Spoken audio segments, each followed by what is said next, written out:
Hello, guys, and welcome to the second day of the SADPC. We're here with the Division 1 once again as we watch two new teams duking it out. It's going to be Infamous versus Infinity. Infamous, who you guys may have come to know, especially during the regional finals, a team that started off the last season decently and ended with a really high note. And Infinity, which is one of the teams that qualified from Division 2, that has previously kind of been in this threshold between Division 1, Division 2, up, down, and now is coming with a really strong squad with one of Infamous's old captains, Papita. Very exciting match, especially for Papita, as it's a bit of a grudge match for him, as he's going to be able to fight against the org that he was in for 8 years, almost. To analyze this wonderful encounter, we have myself, Epulze, and joining me on this beautiful panel is Dota2 Bowie and Lacoste. Bowie, nice to have you here again. How have you been? I know you've been in Division 2, but now you get to make the jump here on this panel. Dude, I'm very excited because, yes, we do have the narrative of Papita that you mentioned, but we also have Michael now playing against his own team, right? He was playing for Infamous before, I guess, in Tour 1. I'm very excited to see how Infinity is going to fare because I think those guys were destroying Division 2 for a reason. I'm not sure if they're up for the task, but it's going to be exciting nonetheless. Yeah. Lacoste, you got to watch a lot of Infinity last a lot of Infamous, last season. Infamous, yes. Infinity, not so much. But, you know, when I was doing the research, seeing how the boys played, like, this is a team. And as you said, like, they bounce between, they need to find their spot, whether they're Division 1 or Division 2 team. Judging how they performed in the previous DPC tour, they seem to be too good for the lower division because they lost only one game, not even a full series. They went 7-0. So I want to see them do good in this one. I want to see them how they're going to perform against like top tier teams. Maybe, for a start, it would be better for the team if they played against someone else, like if they didn't play against Infamous or the Beast Coast, maybe Hokori and maybe Balrog's Lava. But sometimes it is what it is, and you got to suck it up and give your best. Bowie, what do you think when you look at the Infinity roster? Do you find them to be a Division 1 team? Because a lot of people were surprised when they saw this roster being in Division 2 last season. I think that when we look at like the actual talent in the players, I think they were already like, as Lacoste said, way too good for Division 2. I think they're even better now because I think Rises is an upgrade for Parker, no questions asked. Really? And on top of that, they get Michael. Yeah, I really think so. I think Infamous, even though they got like amazing results in the last DPC, I think it's very hard to argue that Oscar is an upgrade in regards to Sacred. And Zlatin, he was a really good player. He always impressed me, but he's been out of the DPC tour for almost a year, right? I think it's like 9 months since he played. So that's kind of a question mark for me. Yeah. I want to ask about the Parker versus Rises thing, to be honest, because I wouldn't. I don't know. It's interesting. Parker has been considered the rising star. He's the third, K3, as people are saying now, because he's the third big carry. But why do you think Rises is better? I think, let me be frank here. I think Parker has a lot of potential, but he is a rising star, as you said. So I still feel like he's figuring out a lot of stuff. When I heard that SG actually got Rises, because there was this time where SG kicked arms because they did so poorly in Tour 1. And all of the teams were like, dude, how did SG got Rises? Like, this is so unfair. We really want Rises. He was like literally one of the carries that were available that everyone wanted. So I really feel like even though he's really good. That's what I want to say. And I watched him play because I've been covering North America as well. Even though Black and Yellow, they didn't do too hot in the upper division. Like, they started the season really good. I think Rises, they played a lot of games. Like, a lot of their series went 2-1, which shows that they can take the game of pretty much any single team. They've beaten EG as well, and I think Rises was the shining star in that one. Like, being able to beat EG, as a like Black and Yellow, I'm not gonna say that they're like, it wasn't a team. It looked more like a stack, but so that means some individual in the team needed to carry it hard, and I'd say it's Rises. And he's also, I think this meta suits him really well because he's very active as a carry player. So that means like right now in meta, Mid lane tends to farm a little bit more, where your carry is a bit more active. So I think that he's going to have a lot of success. Okay. I'm loving this love for Infinity. An org that did really well in the close qualifiers. You might remember, but completely changed their roster now. There's pretty much, as Bowie mentioned, Infamous, really. But at this point, if you guys don't know that every player in South America has been through Infamous, then do you even know South America, right? It's kind of hard not to have a grudge match against this org. Let's talk about the current Infamous, though. You talked briefly, Bowie, about their change in their offlaner. Can you enlighten me a bit more, though? Obviously, in case you guys don't know, Oscar from Thunder Awaken, he got kicked from Thunder Awaken, and then they took Sacred from Infamous. Infamous not having no offlaner decided to take Oscar. Balki was available, by the way. Just want to point that out, but they decided to take Oscar instead, and they made essentially a player swap. And you think that's a downgrade for them, Bowie? Why so? I mean, if you're a team like Thunder Awaken and you're kicking Oscar for a player, you must assume that there's either more skill in that player or more commitment. And I do feel like Oscar, last season, he was probably one of the best offlaners in South America, but I did feel like maybe because the meta changed, or maybe because the way the structure on the team worked, he wasn't as impactful as I remember him to be. So I do feel like Sacred, though, is probably like top 2 alongside Whisper, one of the best offlaners on SA right now. That guy is really good. Yeah, it's very weird to see, one team just kicking a player, the other organization picking it up, and they're like, well, we're just gonna swap the offlaners, pretty much. I mean, that really doesn't happen in Dota, because if one team that was like doing really well doesn't think their offlaner is good anymore, and then like the other teams, well, maybe we don't have options, we'll just take your guy and pray that he wasn't, especially if you know that he's kicked, right? If he left on his own, you're like, well, he thinks he's better and we'll take him. But if he's kicked, then you're like questioning what the hell happened there. Why did they kick him? That's my point. I mean, the same thing with SG and with Parker and Rises, pretty much. Yeah, fair enough. I will say that when the kick happened, they did make, or the players do.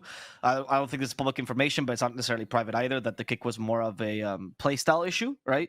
A lot of the Thunder Awaken players were talking about how Oscar is a very unique offlaner in the sense that he doesn't really carry the game ever. He is an offlaner that plays for the team. He's very sacrificial in that sense. Very old style offlaner, honestly. And that's not a style that they were really happy with. But what's interesting, and I like that Bowie mentions this, that Sacred is the opposite kind of offlaner, actually. It's a very predominant offlaner, very Legion Commander, Pango heavy. I'm gonna carry from the offlane, and you completely swapped your playstyle. Are you worried, Bowie, about how this might affect Infamous as a whole, as a team, and the dynamic? Yeah, I mean, it's possible. They do have Axel, though, so if there's a captain that's supposed to make things work, I really trust him to be able to pick things up and figure out a way for the team to work. But I don't expect them to be playing the same level that they played at the end of Tour 1 right from the get-go. So I think there is a chance for Infinity to win. Okay, a lot of faith. I nice. mean, I gotta add to that, because we've seen yesterday, we've seen Balrog's Division 2 team that got into Division 1 playing against the best South American team for a while, Beast Coast, and they won game 1 pretty hard. Second game, maybe decision making, because I was casting the game, and decision making about Roche in the second game, it would have been closer. Third game, I think they should have won that game, but also the Roche decision making is what cost them, and we see that in other regions as well. The Cut was playing against the EG. You're like, who the hell is Cut? I never heard of these guys. It's a team that also, like same as Infinity, goes up and down between the seasons. And they managed to take the game of EG as well. So I think the same thing could potentially happen. Infinity at least taking a game of Infamous. It depends like how strong their draft is. I feel like, they have Rises, which we praised for a little bit. And I think they should save his pick for last. I think you got to give Rises like a good chance, a good matchup, and then he's going to shine. Okay. I'm excited. I really want to see Rises. You guys have been talking him up so much that I saw him a little bit when he was in Division 2, and he did impress me. But obviously in Division 2 NA, it's not that difficult to kind of outshine as a individual player. And now against the top teams, if he still manages to impress, that's going to be very exciting. As the draft is beginning, guys, we're going to go there in a second. Before we go, then, do I get an agreement that you guys think Infinity can take this? Like, it's not impossible for you? You think the hunger is there, Bowie, Lacoste? Yeah, For I sure. think so. Yeah? I would say 60-40 here for Infamous. Yes, I missed those, man. I missed those random numbers. Yeah, just gotta Yes. throw in something out there, and the first number is very random. They're like 37, and then the hardest part starts like 100 minus 37. Man, I'm doing the math on stream right now.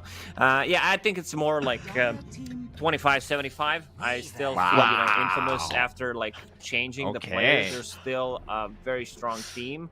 And I feel like they're hungry. They want to prove something. They've gotten good amount of the DPC points in the previous one, but I can understand why they changed the players as well, because they felt like, we've beaten Beast Coast during the DPC, and in the regional finals the total score was 0-5, and you're like, well, if you want to compete with the big boys, like, we gotta change something up. And also it's how the games went, right? I mean, at least in my opinion, they seemed outclassed in those games very often. Like, they couldn't hold a candle to Beast Coast. Mind you, Beast Coast is also in the serious mode, as we say, right? So they were playing the best Dota of their life. As we get into the draft, we're going to see Infinity immediately with a Bane Monkey King pick. And the Weaver's still present here for Infamous. This pick dropped off a little bit. But Bowie, you were a big advocate of Weaver last season. Do you still think the hero is strong right now? Especially as a first pick. After the nerfs, I was sure that Weaver was done, but I've been watching a lot of regions, and the hero is still like super contested, and I've seen the hero have decent success. Maybe still like players still trying to having trouble getting detached from that meta, but it's still like decent. Definitely not as good, though. It's good. Yeah, it's just been nerfed at the early levels. Like, the axe is not as strong anymore, but there's different ways to build a hero. You don't necessarily need to have it. The one thing you need to be careful about is being aggressive at the early levels while your Shakuchi is still level 1, because now you have 3 extra seconds on it, so it's like 15 seconds. You can't be as aggressive, and also the bugs are not as strong. You need 3 hits instead of 4 now, which was a necessary change. Weaver was just a bit too strong. And Queen of Pain, this hero also has fallen off in other regions as well. The hero got directly nerfed and also indirectly. A lot of these numbers got lowered down, whether it's like the mana cost increase, whether the damage on the shard, or like the indirect ones, like the item that she was always buying, Kaya and Sanj. So a lot of these things, tend to add up. It's still a good hero. I just don't feel the Queen of Pain is like, what was in the previous patch. We can first face Queen of Pain and not give a damn about what they're gonna pick, because she doesn't have bad matchups. Right now they're protecting the Queen of Pain, banning out the Kunkka, banning out the Invoker. These 2 heroes tend to do well. Alina is one of the options as well that they can ban out. Yes. Some people have been experimenting with Lina. Stevie told us yesterday that his team was dominating in scrims with Alina particularly, and they think is a very strong hero. Yeah. Sorry, Bowie, I talk a lot, but I just wanted to mention that, because he said, I believe Ostini said position 4 Lina is, I'm going to quote him, the strongest position 4 right now. I don't think I've seen it. I don't think I've seen it in high-level pubs. Mostly seen it on the mid lane. There is some potential. I want to see it in a real game, and maybe in this one. Who knows? Yeah, I mean, there's definitely some potential because of the flex, but I agree with you. I look at this Weaver Queen of Pain, and I get, 2 months ago vibes, which, I mean, if Infamous is good enough, they might be able to pull the win just by, picking what's comfort for them. But it doesn't strike me as, we are totally in sync with what's good right now. Okay. So yeah, they do ban the Tiny and the Beastmaster here. They're afraid they don't have a lot of wave clear for the Zoo, which I don't mind. Can I ask though, what about the Bane Monkey King? Does that scream like new meta to you? Because they were also very popular last. Yeah, they also old school. It's still good. Yeah, banning out division heroes, pretty much this Beastmaster that could potentially ruin Monkey King. This is also a flex pick, most likely gonna be position 4. Monkey sitting on the trees. Like, there was one game in EU where Monkey King, like, legitimately didn't join a fight. Like, when we saw the heat map, it was all in the trees. That's what he was doing pretty much the whole game. They lost the game in the end, but it is what it is. Is that the one that JJ posted on Twitter, where he's like, "Yeah, I saw that." Yeah, it might have been that one. Yeah. Okay. All right, the MP here, Bowie, but my little Papita expert. You think that's gonna be the off lane Papita NP that he used to play very often before. Yeah, it's very possible. There are players that run position 4 NP, but I think it really fell out of favor. You do see NP mid though. I think it's a really good match for Squab just because she's a range hero. So this might be a flex that they can exercise here. I don't remember PP playing it. I think there were other mid players in SA that really loved it, but you know he's a really talented player, so he can definitely do it. No, PP does. He does. He has played it. Yeah. Okay. So you're right on the mark there. It could be. But Papita's also a good player. I don't think this team plays it as a support though, as you mentioned. Do you think Papita decided to change his nickname because he's playing with PP so that we don't confuse them, PP and Papita? you know, I actually have the real reason why Papita changed his name, and it's because for a while he wanted to become a lifestyle guru, and I kid you not. And so he posted videos on Instagram about like meditation and stuff, and he thought if he's called, you know, small potato chip, people would not take him seriously. So he changed his name to his real name, Mariano. Ha. Okay. Yeah. He helped one of the Spanish casters lose 20 kilograms over the course of like a year or so. It's really impressive. Yeah, he's healthy now, thanks to him. Papita's great. Good stories. You always have these like behind the scene stories, which I really do enjoy. Centaur Snapfire. This seems to be. I mean, they can swap things around. Centaur Weaver strongs, but I think they're gonna lane Centaur and the Snapfire to be able to land a stun a bit easier. Snapfire as a support, heavily nerfed as well, so we can see that Infamous is, I'd say, playing all the heroes that got nerfed, which I'm not a big fan of. Also, like Centaur, not too many. I've seen Centaur like just fall off so quickly if he doesn't have a good laning stage, and he also didn't receive like any major buffs. Like some of the numbers got taken down on the Aghanim Scepter. He does have a leash mechanic, but like it's not the reason why we're picking this hero. It's pretty much about the laning stage and being able to tank up. Their damage output right now on Infinity is a bit limited, I would say. They don't have any kind of team fight. Everything they got is single targeted, so a bit worried. Yeah, I do hope they play this NP middle and actually get you know, a Tide Hunter or a hero that can actually either give them more control or damage, because I feel their team fight looks really wonky with the way that like you do have a lot of, I guess, mobility with the Monkey King in the trees and the Nature's Prophet TP, but they lack a lot of lockdown, especially against mobile heroes like Weaver, Quap, and Centaur OT. I mean, Templar Assassin and Nature's Prophet, very good heroes at taking Roche and also putting the pressure out on the map, but I feel like they need something. You mentioned the Tide Hunter. It could be good. They have like no real heroes that Tide Hunter is afraid of on the side of Infamous. Like that means you're gonna have a guaranteed Ravage in a fight. They can't just burst him down with a hood. So that's a good pickup. Looking through their heroes, like they also had like one game of Enigma. It's still like a decent Enigma game if they want to go with that. Put a little bit more pressure on the lanes and allow Monkey King to just roam around, because they're like they can easily show with their heroes having Monkey from the trees, Nature's Prophet, which most likely is going to be core, but they can also shift things around now because they see the matchup. It's against the Terrorblade. Nature's Prophet does well, and also like if this is a position 5 Weaver plus a Terrorblade, even Snapfire, offlane Nature's Prophet seems really good. Then what would you like for the mid to fix up some of their catch issues here?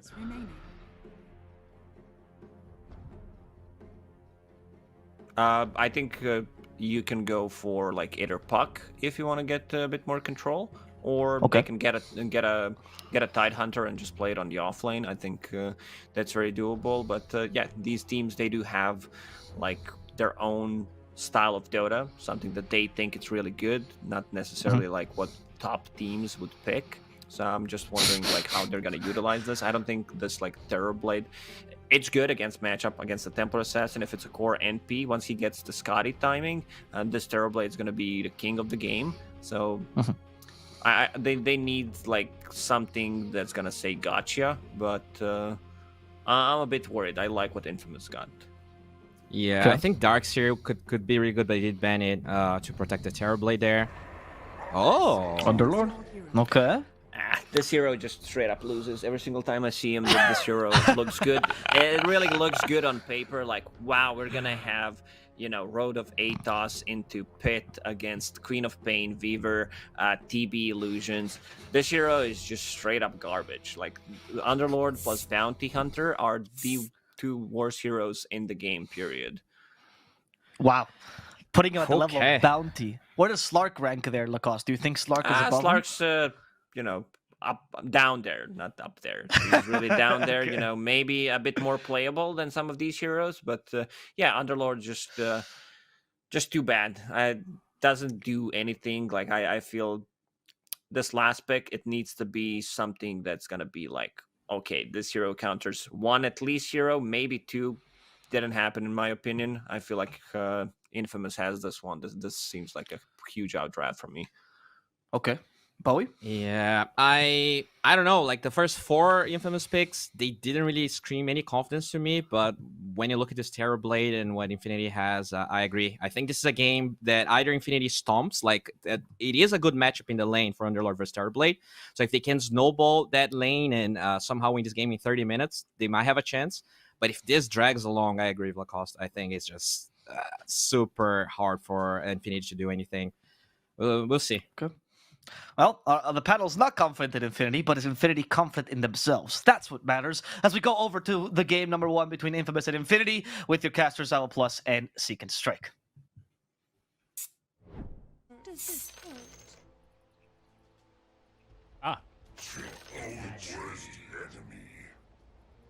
Thank goodness. Mike, get that host off the screen and welcome here, Epulze. It's good to see you, mate. We've got the battle of the prefixes here, don't we? Infinity versus Infamous straight away, with of course a couple of fun roster swaps like you guys I heard you discussing during the panel.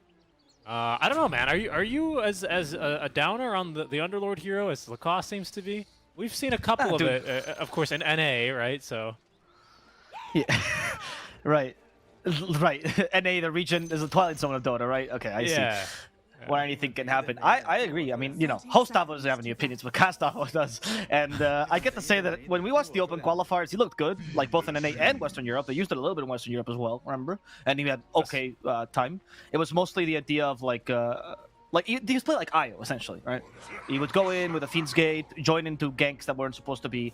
That said, you're right about the fact, or Lacoste is right about the fact that I don't think the hero's very strong, because I think against a more coordinated team, making those kind of ganks we saw in the Open qualifiers is not as easy, or it's just not as successful, right? Because teams are prepared for that. They always have Underlord in mind.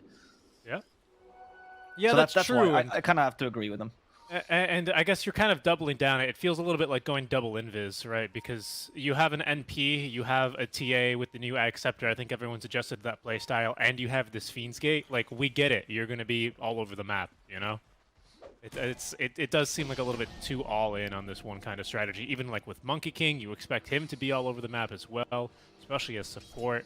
It does feel like that they've really gone all in on this aspect that they could be anywhere at any time. And I feel like at some stage, you kind of lose the natural advantage that brings you when almost every single hero can do that. Yep. We'll see how the lanes go as well, because I do agree with Bowie that I think a big reason why you picked this hero, or the reason in general Infinity's draft is a bit of a snowball draft, right? So if that works out for them and they can snowball off that, you do have a really good time just kind of crushing everything you see and running over people. And if they can't really accomplish that, I do agree that TB just kind of gets online and this game is pretty much over. I don't really know what you do with TB once he gets online. Like, can NP maybe deviate into a build that includes a lot more mixed damage? I'm not sure.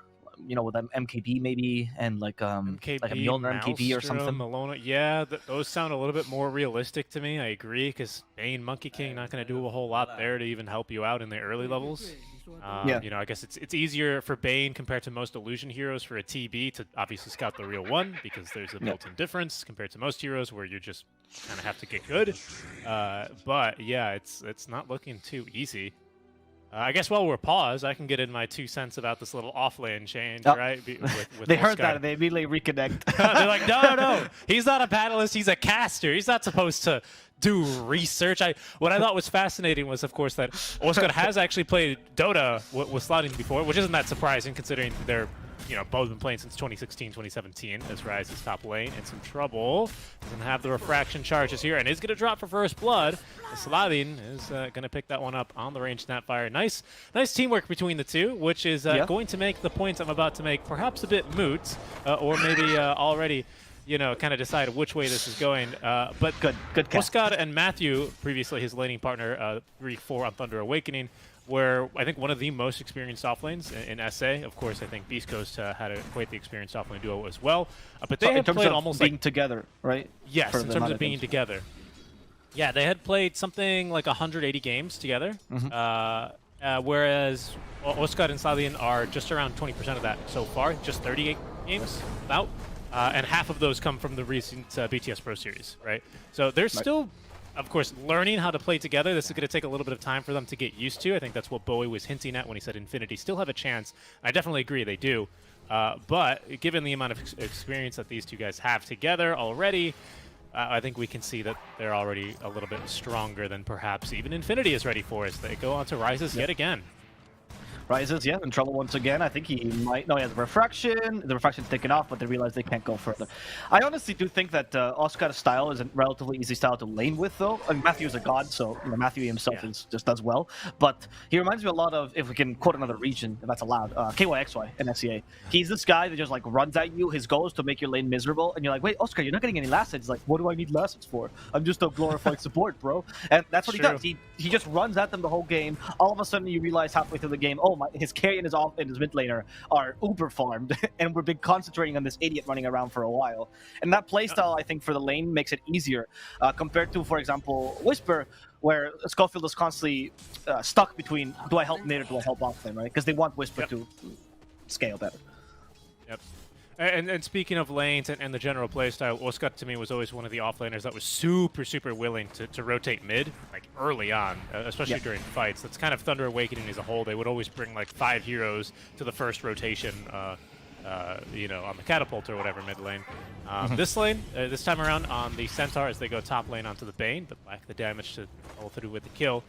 I don't know what you're gonna do to stop this NP early on.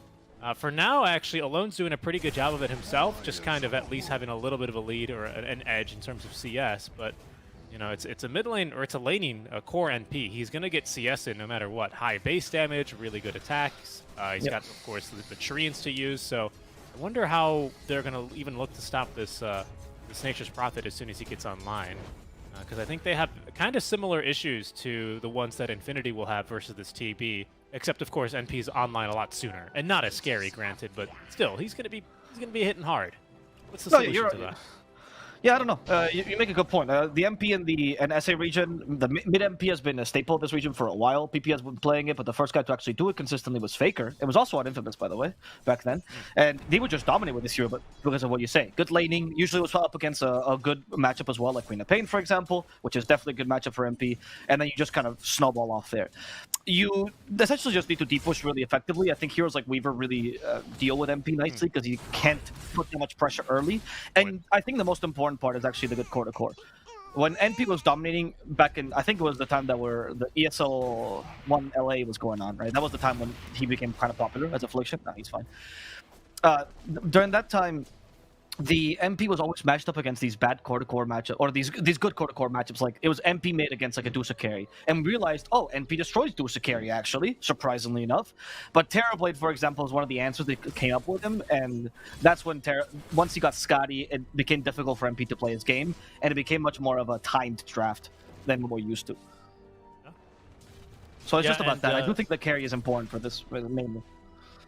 I guess it's not too surprising when you look at the cores of Infamous. But Sladin is going for the Scatterblast build as well here on the Snapfire, so that's going to assist in the wave clear dramatically, right? You've already brought up Sakuchi, that's an excellent aspect. Oscar as well at some stage is going to be a little bit too tanky for this NP, as even now Affliction is ready to go mid lane. He's been scouted though and actually hit by the Wrath of Nature. PP is also going to bring in some reinforcements from the top lane. It's only a Bane though, compared to the Snapfire and the Weaver. I'm showing now in the lane as they're making a very aggressive push with the first wagon, and even with the Sonic Wave now, Cookie, Scatterblast not even needed here, as Alone simply picks up the kill, and I think this Bane is going to be a free +1. As he gets off a brain sap, a nightmare, but will be killed off. The rotations from Michael. He's going to jump aboard the feed train as well. But no, they're not going to die for him. Yeah, this feed train does not allow monkeys on the train. No pets allowed.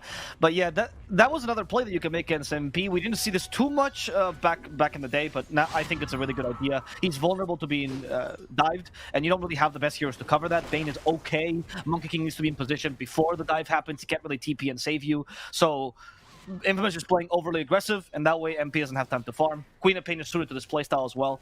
And I do think the Queen of Pain versus MP matchup is one of those matchups where if you play aggressively, it becomes a much easier matchup for the Queen of Pain than if you try to just farm the lane. Yeah, and that was pretty clutch as well, because not only, of course, do you relieve some pressure mid lane, but I suppose for Infinity, in exchange for that, you relieve a little bit of pressure for Rises, who was not exactly struggling, shall we say, but definitely was taking a bit of a bruising from this pretty strong offlane, granted. Is now going to be able to kind of recover that and take things a bit easier, and of course it's the TA, so she can go into the jungle basically at any stage. This means that Infinity are going to go ahead and give this small stack to PP then. Scouted by Affliction, who is just going to stick around and steal some experience, and attempt to actually steal a couple of the creeps, but will not be able to do so. Still though, stealing some experience, while the Quap farms herself a little bit, the stack. Okay. For now, because this mid lane is slightly going towards the wave alone, I think Infamous is very calm about what they can do right now. Affliction is just going to continue creating space. Axel does this. If he dies, it's okay. His team is used to it. If he doesn't die, wow. What a play, right? So, I got a courier, guys. Guys, I can die now. I've covered my own gold loss. As they're going to push mid instead. Infinity has pretty poor lane pushing until Monkey King gets levels, honestly. They can't really shove this lane easily. Like, Bane is struggling to hit just 5 creeps, and Bane's gonna die. Oh, Nightmare. Stop the cookie, and they miss the scatterbuff as well. They still kill him regardless. Alone now being slowed. Mariano comes in. They have the Pit of Malice, but Alone has the Stampede, so he's gonna be perfectly fine. Yeah, very nicely done. Yeah, I was going to say, Mariano's pretty good at it, right? He's got 3 points in Firestorm, at least at wave clear, and he was assisted by the push, what Underlord truly lacks, the tower damage, right, by PP. So they do complement each other pretty nicely in that role.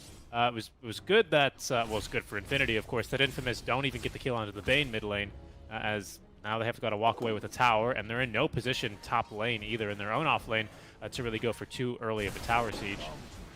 Centaur, he's pretty good at it now, especially with the Vanguard and level 3 Retaliate. He can push the tower for sure, but he is going to struggle now. That's, of course, given how global this Infinity team is. And case in point, Michael's already here top lane. He would have been scouted by that one as Affliction pings him out. I think this is the Oscar trap, though. He hits his early levels as an offlaner, and he's like ready to fight, right? And you either jump up around him, and like they're doing right now, and it's impossible to really fight them because Centaur's the strongest hero right now in the game, right? Or alternatively, you waste too much time trying to kill him or annoy him, and you don't really accomplish much, right? It's a bit like a Beast Coast Schofield trap. Like wherever Schofield is going is wherever you shouldn't be going. Michael being forced away by the kisses. Affliction stunned up as well. They've got him in the trees, but the Dark Rift is here, meaning that there will be heroes eventually. Michael looking to TP away as Scud doesn't get him, but Michael does. Or sorry, Affliction does. Oof, that Fiend's Gate though. He died in the trees. I don't know if you saw him. It did. What did he die to? Did he die to a Swarm proc? Yeah, it was Urn. He did the Urn proc. Yeah, they almost hit him with a stomp, but I think that missed. But anyway, that doesn't really. Like, the weird thing there is that or not weird, but the bad thing there is they wasted the Fiend's Gate, right? And all of a sudden you don't have this ability, this global ability anymore.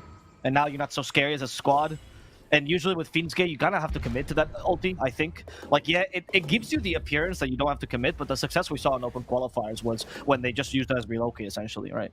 Yep. So, now that it's wasted, I feel like Infamous has a lot of freedom in this game. That's true. I think for right now, Infinity aren't really too keen on taking fights too far from their objectives anyway, to which you could just TP. Fiend's Gate is faster, you're right. And maybe even bottom actually would be useful if you wanted to assist PP here. But PP almost has his own solo kill item. And he's going to have this Orchid online very quickly, although Alone and Affliction are going to look to put an end to that, but lack the damage, especially not wanting to commit the Sonic Wave. They're not going to get that kill. I want to take a moment to congratulate both of us there for not calling it a Shadow Blade there. So good job, Richie. Yes, we've done it. I've learned Yeah, the item I never build. I've learned its recipe. Okay, feed script down the bottom lane. They catch Alone. PP's here as well. And they have Orchid, so Alone most likely dead here. They don't even need the Orchid there. That's the gank they were expecting. There's PP coming online. Yeah, save it for Affliction, as they will go hunting for him as well. Michael, though, does not have the Boundless Strike, nor the Primal Spring, so really no damage that he could do there, only to watch the Weaver TP away. Yeah, that felt a little bit bad there for the Monkey King. Really frustrated as you're in the trees, but you're stuck, can't get down. Though. You use Boundless Strike to set up for a Fiend's Grip onto a Quap. That feels amazing. No, right, it's true. No, the play is overall good. I'm just saying, personally, I can't imagine, like, I feel like if you play a Monkey hero and you can't get off from a tree, it feels like you've just betrayed your species, honestly. What is this cooldown, to walk off a tree? Why? Just saying. That's my own personal interpretation. Fair enough. Thank you for that. SPP is going to be building boots now, finally. And after that, we'll see what next item he goes for next. Alone, they have Pit. So I think Alone might actually die with the Orchid Burn. Wow. Yes! Soul Burn! Nice job. Okay. Now they could easily defend top lane as well, because without the Queen of Pain, you are severely lacking in your damage. You do have Kisses and Stomp to set up for it, but that's kind of about it. In fact, they haven't really even managed to boot Rises into, like, really into the jungle. I don't think he's yet been into the triangle. Perhaps now his team's like, what are you doing here, Rise? Let's go farm in the triangle. But it seems like he's still been taking some pretty efficient farm overall. Hasn't really fallen too far behind his cores, which is kind of surprising, given that, well, how fast his cores on this team especially farm. Yep. No stacks of Ancients yet for him, or only a single stack, which is not that impressive, but it's okay. And once Rises gets to hit his timing, that's when Infinity has to dominate the game, right? Which Chloe was talking about at the end. Like, they can't snowball pre-30, you have TA and MP timing is really strong, and essentially it's just a race against time to see who can, like, if you can beat Terribly before he gets his own items, right? Where I think Infamous should try to change game plan. They're very aggressive until now, and now maybe avoiding fights, cutting lanes, or only taking pickoffs might be the better idea, rather than fighting the enemy team head-on. And, well, speaking of fighting, I think Infamous are looking to force something top lane against Infinity. They've got 4 heroes here. TB is farming his way up towards top. Just check in quickly on TB. He's very quickly closing in already on this full Manta style. He just needs now the Ultimate Orb, and he'll have it up, as they will go now top lane onto Mariano. He's going to try and Dark Rift out, but they're going to stun him out of it. Pulled out and killed, making sure that that portal is going absolutely nowhere. And with this, the tower falls in the top lane, so Infamous at least take some objectives, but you're right that as a result, they trade for the mid lane, so Infinity is not too unhappy about this, as they really want to open up the map. I do question if Infinity cares enough, or they care at all, honestly, about their objectives dying, because you have to play this so fast that as long as you're opening up the equal side of the map and the opponent, trades are always beneficial to you, right? You're not there to defend your space. The TA already has enough farm for her to, like, find farm elsewhere, so you're okay with this. True. Yeah, I think they probably still defend, like, mid-tier 1, of course, because you want to protect that TA space. For now, you're not quite at that timing, but overall, I definitely agree with you. I mean, that's the safe lane tier 1 tower. You committed 4 heroes up there, and maybe even the TB, right? Who was farming in the area. We're totally cool with that, I think, is what Infinity are saying. In fact, now they're going to smoke, expecting someone to be farming here in this jungle. It would be correct, but the farm's already been taken, and pig pulling away is Oscar. Really claiming that Sunsfan double voice now. I don't know what you're talking about. Guys, if you ever think that I am not casting with Sunsfan, think again. Think well, again. Your podcast with Fly, by the way, was amazing. Let me tell you, Richie. Fly, one of my favorite Dota 2 players. What can I say? That's actually a true thing, I think. It is unironically true. Yeah, he's very nice guy. Mariano now, like he might be stuck. He only has Yul, so not really much to tank this. And with Kisses, he could be in trouble. There's the Yuls, at least preventing some of the damage. Swarmer's still on him. Mariano with the infused raindrop survives. Grip. And in fact, it's Oscar who's stuck thanks to the grip, and the monkey statues are hitting him. Mariano will die to the illusion. No. He's stuck there, just wants to go to the high ground. That's fine, we're good. They don't have enough poke and prod to actually commit to Mariano, and Mariano surviving is impressive there. As they continue going for Affliction next, Michael has the Boundless Strike yet, PP as well with the Orchid. They hit him with a Nightmare, but here comes the rest of them. Has Sonic Wave now. Oh, the Sonic Wave, they're in perfect position for it. The Cookie, the Sonic Wave doesn't want to waste it just yet because Prada is an easy kill, and they're going to settle it with auto attacks instead. As Mariano, next target, Mariano thinking, Alone, you want to fight against me? As Yo still, Sonic Wave to force him back. Alone is capable of retreating, as Mariano does not want to push this any further. Okay, that was a very interesting fight. I'm surprised that Infamous, pardon me, kind of roll up with everyone there, including the TB, who pops the Metamorphosis. I feel like if you had waited just those 10 additional seconds, you use Sonic Wave, easily pick up the kill onto Mariano. You might still just get it now, to be honest. Dual Scepter, very unlikely to save him here. It just allows Oscar to set up onto the opposite side and picks up the kill with the double edge alone. BD Rune active, was trying to find more, but again, given how mobile his team is, you lose vision of them for 2 seconds. They're on the opposite side of the map already. That was an odd play by Mariano, to be honest. Like, you went there only with your supports. Even though your lane is technically safe, you have a couple of wards. Like, what were you going to accomplish there, right, by staying? You're not going to push the objective. You're only, like, kind of farming a bit more.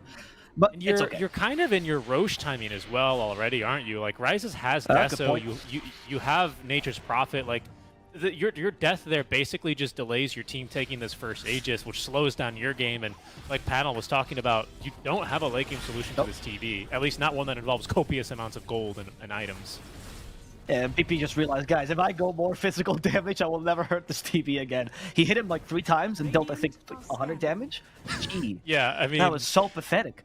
And he's still not going to be doing any damage anytime soon. Sure, you're going to have this BKB, which is going to allow you to TP out in the face of enemies. Like, that's a very strong item, unironically I say that. But that's not going to help your damage output whatsoever versus TB. Yep. He's going to shrug off that bonus, 16 damage? Very easily with all that armor. But Roshan is not going to be able to shrug off all of this damage. It's a devastating amount of damage. Yep, they're going to help it. Not enough minus armor? Here, have Weaver. Oh, alone? Link in. He actually goes in, Boundless Strike alone. Gonna die. The Fiend Script catches him. Yes, he is. That's a good tip. That's a good tip. Yeah, that was extremely bold of him. Extremely bold, which was just most unfortunate because he did have Yule Scepter on the way. Would not have saved him from Fiend's Grip, of course. But perhaps would have bought him a little bit of time because he just eats everything there. Orchid, Fiend's Grip, and I suppose really that's about all he's got room for.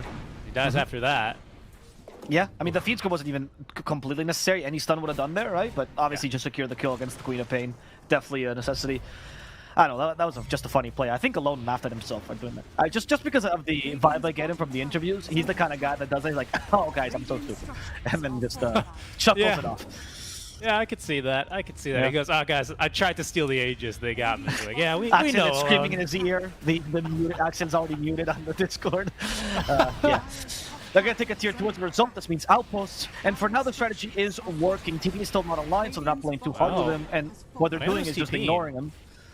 He's just decide to fight here. Because of course, he can Fiend's Gate his team in. Granted, it's a tier 1, so his team could just TP. But without Fiend's Grip, I don't think they really have the catch they need to really force a fight. So Infamous, pardon me, are just going to walk away from this one. Yeah, both teams being called Actually, Infamous on their Instagram like a year ago, right? They posted this meme, which was very good, by the way. Do you know what's the cartoon that's become very popular, or the animation? The superhero, he's dressed in yellow, Mr. Impossible, or the Impossible, or something like that. Wait, and there's this meme of this guy.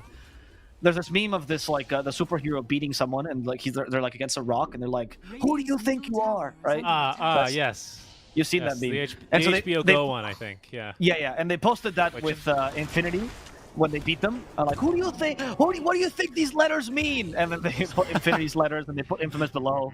And it's like obviously Inf refers to Infamous.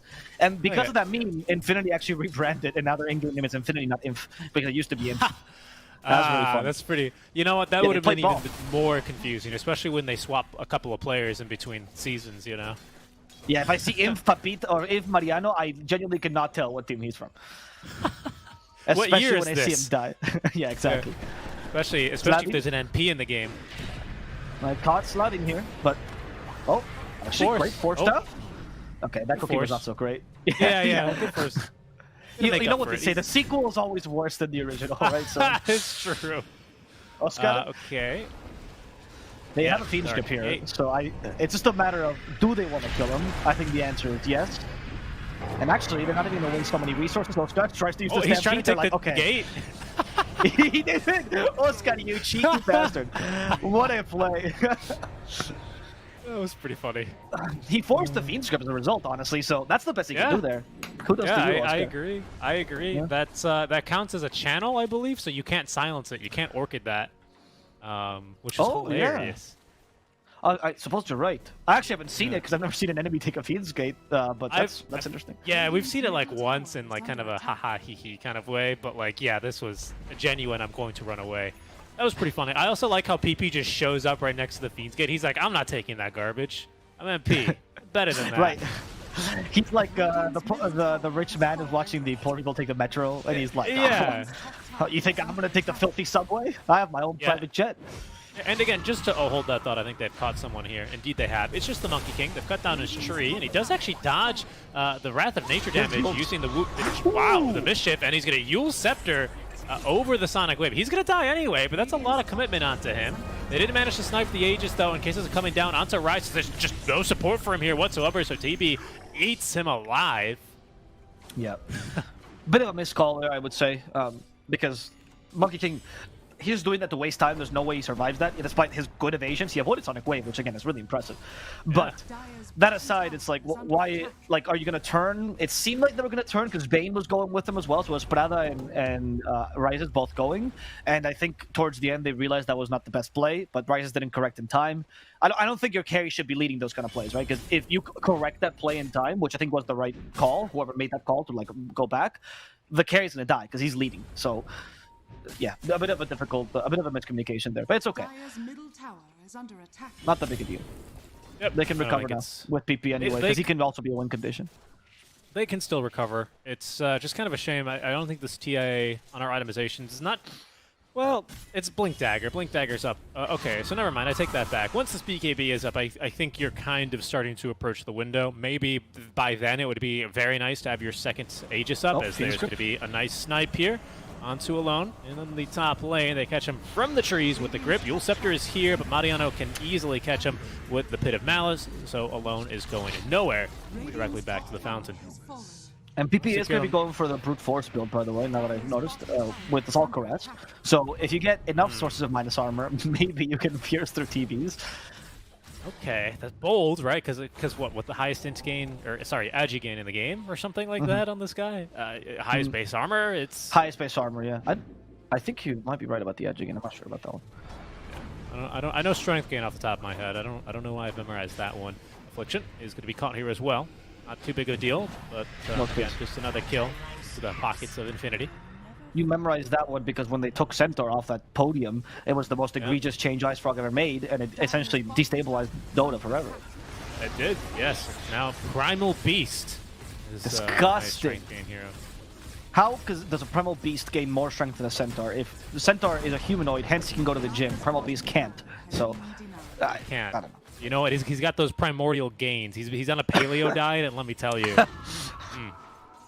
Yes, no grains for Primal Beast because he doesn't know what agriculture is, so he's unable to eat any grains at all. Not gone through the agricultural revolution. They've gotten rid of the ward here actually, so Alone is, well, just that Alone, but he's still going to be able to snipe Michael top on the high ground there with the Sonic Wave. A nice stun onto Mariano means that he cannot counter initiate, so it's just a quick double kill. They smoked for that and still used a couple of ultis.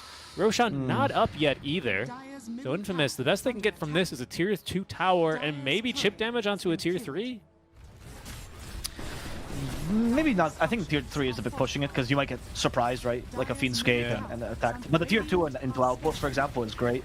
And honestly, TB's looking very scary. And this is the kind of hero, or this is the kind of game where I would not want to be against Lumiere. If you talk about the top SA carries, Lumiere definitely comes up in the conversation. But where he differentiates himself from like Hector, for example, is that I think Lumiere is the most consistent one. So he's like the Raven of SA, honestly. If he has a good game and he has a good draft, it's really difficult to beat him, and it's going to be a tough game now for Infinity. Arcade, hello, Mariano. Opening up the fight onto Oscar, setting up the Wukong's commander around him as well, and even the Orchid to prevent the ulti from coming through. Once again, he's going to take the Fiend's Gate, but he's going to be cut down for a second time. 2 seconds of a channel, still long enough for Infinity to chew through the second tankiest hero in the game. They will also find themselves sliding for a snack, making it a 2 for none. We'll see how fast this Roche is, because if it's going to be a fast respawn, oh boy, does this play beautifully into the plans of Infinity. It's not. It's a long one. It's 2 minutes until Roshan is back. So that will buy Infamous plenty of time here to mount a defense, so long as they don't get jumpy here. Yep. Infamous. We'll see. Sorry, Infinity. Actually, we'll see what they do with the next 10 minutes. I think that's going to determine this game. Really, they need to get some major objectives and find a way to deal with this TP. I don't mind the close your eyes and pray TP is not there, but as we've seen from the anime, that's impossible. He eventually comes anyway, and I don't know if this brute force strat is the best idea to deal with him. I honestly do wonder what their plan is going to be eventually. Like the Heaven's Halberd's a good start for Underlord. Mariano's itemization always really on point, but who's going to kill?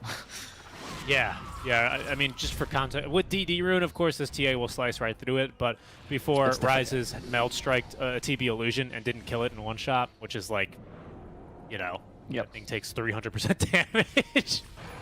Yeah. And with Meld and the extra damage, the difficulty comes when Scotty comes by, right? Because until now you can avoid TB relatively easily. Yeah, exactly. That's why. And he's had it for a bit. And when Scotty is up, like it's just so difficult to avoid him or kite him, right? That's what I'm trying to say. And now with he's the BKB on top of that. Yeah. The playstyle against TP is kiting him, and you can do this with any hero in the early game, but as he gets more items, it becomes difficult. Unless you have something like a PL or Naga or these kind of illusion elusive heroes, it's really difficult to kite him in a team fight. Yep. And they have a Lotus, which of course is not going to dispel an active Fiend's Grip, but it will prevent one from coming through. And it looks like they were thinking about perhaps throwing one down on the Lumiere. But now the issue for him is Lumiere... Wait, did he not buy BKB? Who just bought BKB then? I thought it was Lumiere. No, he it must did not just have buy been, BKB. obviously. I guess he sold it. He sold it, and he's going for Butterfly instead. And he has Butterfly now. Okay. I thought I was going crazy. Okay, but I mean, maybe then... Yeah, no, you're right. Maybe this Orchid that Michael's about to finish up is going to be a bit more impactful than I was going to give it credit, because had that been a BKB, he would have been a very sad monkey with that Orchid, because it wouldn't have done a whole lot, at least against the carry, which, again, is now the big problem in this game. Yeah, I would agree with that. I feel like, unlike some other games, this is perhaps a game where Lumiere can literally 1v5 if he's got the cooldowns, right? Basically just meta. I think he can literally 1v5 the enemy team.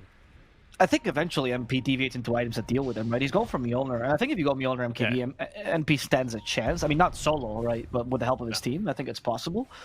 Obviously, in this 1v5 situation we're talking about. What I do like, though, is the rest of him is itemizing really correctly. You talked about the Lotus Orb. We got a Heaven's Halberd, on a loan, which I love this item.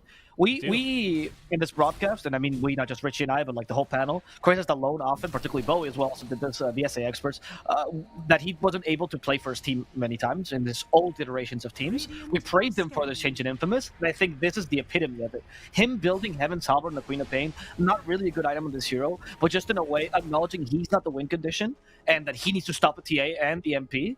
Love it. It's a great item, it's a great change, and it shows the growth from alone. This kid's only 19 now, so wait till he's 25. Okay, so Roche is getting started up. The problem is with how much split push Infinity naturally have, it's a bit difficult for them given that top and bot lanes are constantly shoving in. And I agree with you, by the way, on that point. Just moving on to this next Roche fight, which I think is basically going to decide the game. So that job there, getting rid of the traps from Rises. You're probably right.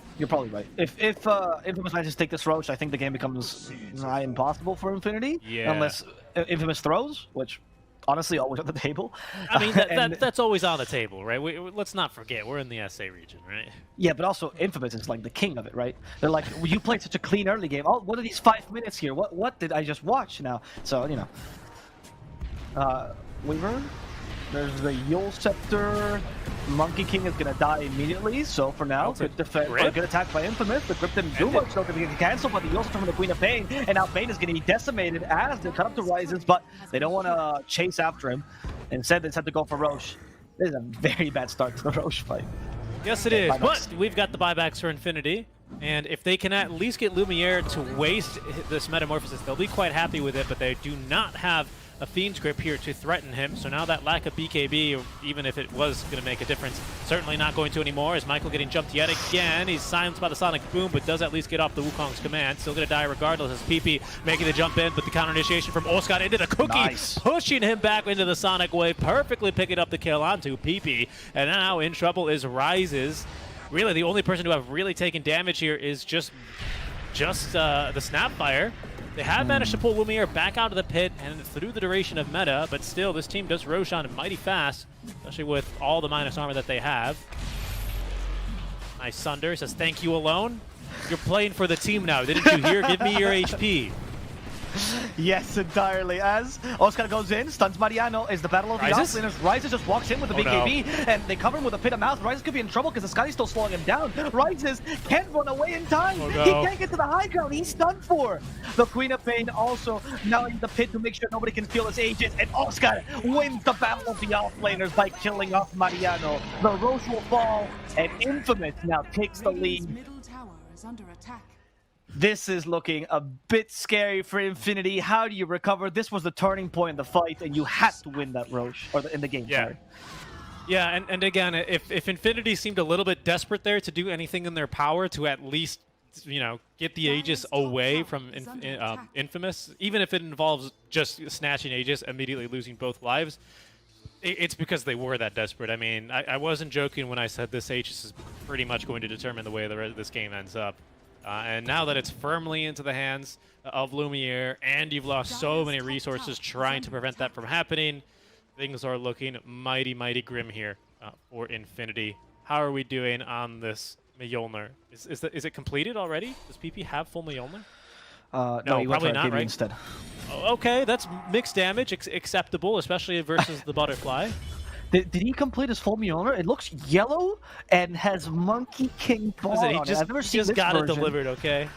It's in the inventory. I was trying to find his courier, couldn't find it because NP's all over on the map. So. Where's the end of this hammer? It's just a stick. I don't understand what happened to it. The courier, whenever there's an NP in the game, really gets to use his frequent flyer card. He's all over the map, you know? He gets to explore regions of the map he's never been to. Okay. I think MKB is better for the damage overall. I think it does deal more damage than Mjolnir to a single target, and I don't think TB is about clearing his illusions. Yes, it's nice, right? But it's not like Naga or PL where you have to do that. It's really about killing the main hero. As Lumiere. I think Still actually Mariano's really good at clearing the illusions anyway, right, with Firestorm? Yeah, you have a lot of options for the illusion, so I like the MKB. Also, the MKB is a desperate item of we need to kill TB. Hello, they found and goodbye to Bane.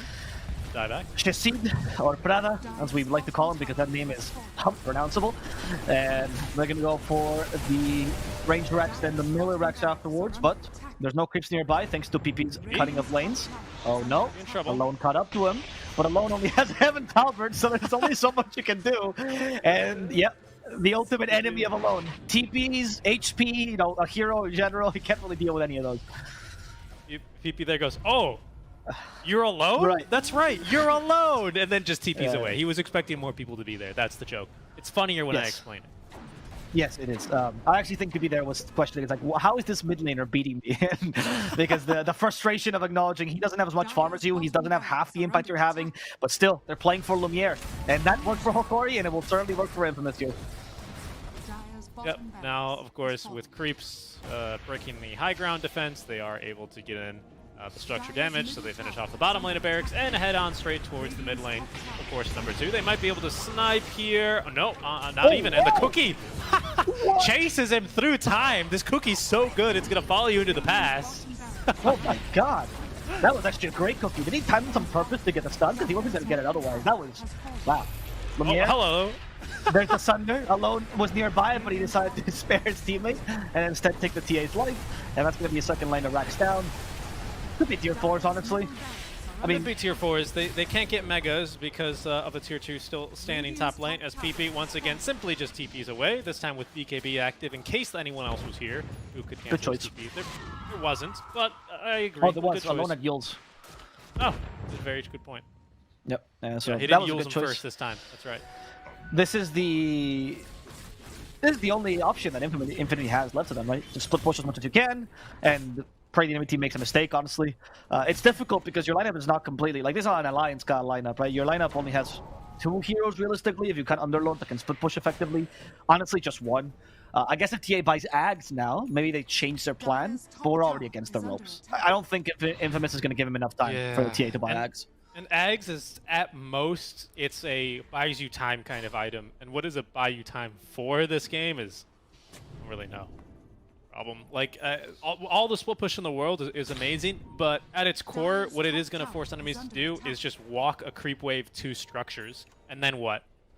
You know, that's all it does. This team is more than willing to do this because they know you can't fight them 5v5, especially while this Aegis still has a little bit of air on it, and it does. It's going to be reclaimed here in 30 seconds.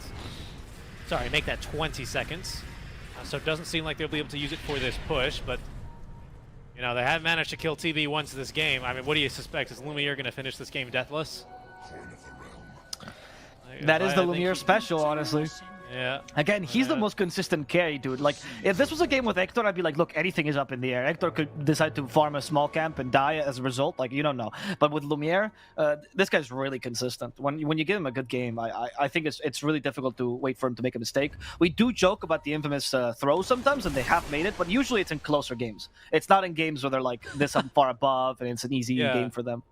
I mean, a 10k net worthly does not really do justice to how big this TB is. Like, not at all. Like, sure, the NP is farmed because he presses R and farms half the visible map.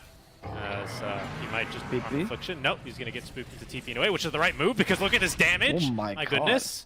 That wasn't even Demon Zeal, that was just Swift Blink. Oh my God, not even Metamorphosis, that was just normal damage. Oh Lord. Alright, well. Yeah, I mean, PP... He's close to getting the remove teleportation cooldown, which I think at this point you might want to go for, just so you can split push more effectively. So maybe that's going to change a little bit for them as they can de-push towers better. And they go for smoke. This could be a good smoke as they find Alone first, or Alone actually blocks the smoke here. They go for the Snapfire instead. Good force snap of her. She has Breathe, covers herself with a Scatter Blast.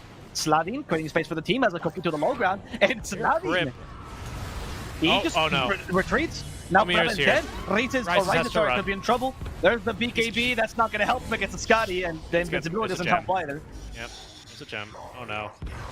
Okay, well, PP is immediately doing whatever he can, which is right now split push bottom, but the barracks have been taken. I watched TI3! He's going to bring the boys to mid lane. Yes, indeed, he did watch TI3. Unfortunately, he doesn't get +6 Treants on the 25 talent. He might actually have wanted that. Just kidding, of course. The TP no cooldown is still going to be superior. Okay, it's a base race? It's a base race, but I don't think they're going to be winning this one, Avo. Yeah, TB versus NP, who pushes faster. Marino's trying his best to make this base race a bit more even.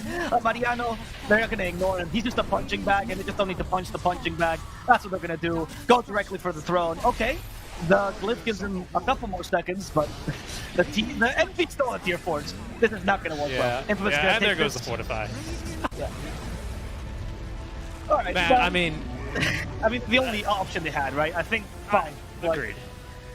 You kind of lost that game on the Roche. We mentioned it. It was just a draft that was meant to work in a snowball fashion for Infinity, and they did a good job in the early, but that Roche, I don't know if you could call it a mistake necessarily. There was a little bit of a misplay by the supports there, dying in the beginning. Then the team fight was just really good for Infamous, but overall, Infamous just played better than Infinity, I'd say. And that Roche fight was just the epitome of it. Agreed. Agreed, and I also don't think, like, for a lineup that really relied this heavily on that kind of window, which of course these days is all, if not about second Roche, definitely about taking a huge fight and then winning the game during that window, which usually Aegis allows you to do. They didn't really have the best, like, Roche control, Roche setup, if that makes sense. You didn't have, like, a Veno, you didn't have, like, even, like, an ET, for example. Like, someone to give you this Roche vision and kind of deny enemies from doing it under you. Because we saw, at some point, Infamous just walk in, and then they're like, we're doing Roche. What are you going to do about it? And then Infinity just have to throw bodies in there to try and delay it, right? Like, that was their best solution. You know, screw the TB. The TB was definitely still going to be the problem late game, but what was stopping any kind of lineup from just walking in and doing Roche versus Infinity? Almost nothing. You're right. I think that's where Underlord fails a bit, right? I think that's where Lacoste's point's going to come through. If you have a Centaur or literally anything with an area stun, hell, a Slardar would do better. At least you initiate on a stun. But they Pit of Malice, and you're like, oh, okay. Like, I mean, it's annoying to fight in it, but once you have enough items and enough tankability, Pit of Malice is not that much of a nuisance, right? So, I know the TB last pick kind of destroyed them. You're right about the Roche pick, but I also feel like the TB was just kind of impossible. And the Peekaboo game they played with him was like, TB doesn't exist. TB doesn't exist. This is not the Babadook. TB does exist, and he will kill you. So, yeah. And you're building, as we saw. He easily winning the base race towards the end, which we're not criticizing because what else were they supposed to do? Yes, exactly. Yeah. And with that, I think we can throw it back to our panel and see what they have to say about this game. So take it away, Epulze. Thank you, Avo. We go back to the panel. You guys were on point with your predictions. Really, I think I want to congratulate you, Bowie, because usually your percentages are way off. I don't really know where they come from, but that 30-minute prediction was so on point. Literally 30 minutes when that second roche happens, and that's when they lost the game. So, what do you think they need to change? Is just a draft issue for next game? I really think it's a draft issue. Like, I think winning with Underlord is like asking someone to cook us. Oh. Sorry. Yeah, I really think it was a draft problem. I think trying to win with Underlord is like trying to cook a steak with a Hot Pocket and an iPhone. I really feel like they did a really good job considering, like, they actually had a chance of winning that game if they get second Roche. Unfortunately, I think their macro game, especially in that scenario, was pretty bad. I think they, like, I honestly was very impressed. All things considered, Underlord considered, they played really well. I know Infamous played better, but the Terrorblade is just pretty much a checkmate, and it was not even a last pick, 24th pick, so nicely done by Infamous. Yeah, I mean, Underlord, what a huge sack of uselessness this hero is. It's just like, actually doesn't do anything. I mean, they had a bit of an opportunity, I would say. Like, they needed to play fast the first 15-20 minutes, get some kind of advantage. They were always staying ahead up to 5k, considering the heroes that they had, but they never really threatened Terrorblade, and Terrorblade was supposed to be the king of this game. They didn't address the Terrorblade in the draft. Like, the last pick was Underlord, one of the heroes that like is already slow, that can easily get kited, and then you get Scotty, you get Reflection on top of him. Like we've seen in the end, Underlord just standing there, people ignore him. All the heroes just stopped attacking him for a reason, because there's literally nothing you're supposed to be afraid of. I want to touch upon like Alone's Queen of Pain. Had a really rough time. I also had a joke prepared with the Alone, but Seek and Strike already told one, so I don't have anything. And I want to mention the itemization. I think this is the key. It's very easy to itemize against the two heroes who kind of do the same thing. Nature's Prophet has a bit of a magical damage coming up from the ulti, but that's very, like, the numbers are very low. So you can itemize pretty easily against two cores that just deal straight up physical damage. I want to mention the Centaur, who, like, it's very, like, you see what you're going to play against, and I think as a Centaur, you already know the items you're going to go for. It's going to be Vanguard, Blink, like, you get a casual plate mail, you counter both of these, you get a Lotus Orb later to deal with the Silence coming up from the Nature's Prophet, and then he built the Crimson Guard, which I really like. It was a bit late, but still a great item against what they're playing against. And then Queen of Pain, Heaven's Halberd Queen of Pain, he already had a rough time, but getting that item is just top tier because you counter both of them. Like, you get a bit of a evasion and you get a disarm on top of that. Also TB for him, he builds in Butterfly, I believe it was a third or fourth item, and then you're forcing both of them to get like MKB or try to go for something that they don't want to play. Yeah, love that breakdown, and we're going to touch more upon the draft as we get into the second draft of the game. Before we get into game 2 between Infinity and Infamous, we're going to take a small break. We'll be back with the pre-panel segment. Stay tuned for more SA Dota.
Welcome back here. Game number 2 between Infinity and Infamous going to be starting soon. Game 1 going very, very confidently the way of Infamous. Will Infinity be able to make it back? And more importantly, how?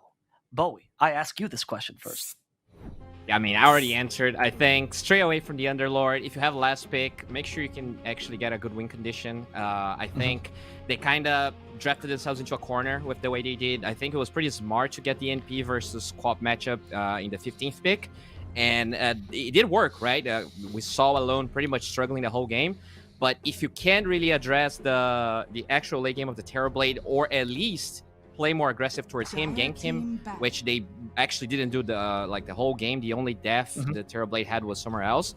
Then the game gets really hard. So I think slight draft adjustments, and we can definitely see a game 3, because I feel like Infinity played really well with the resources they had, honestly.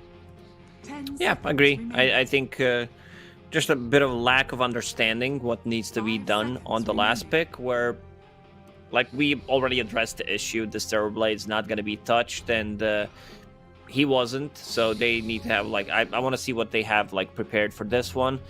This time around, again, they will also have the last pick. So let's see how they make the use of it. Yeah, I was going to mention something in the last game that.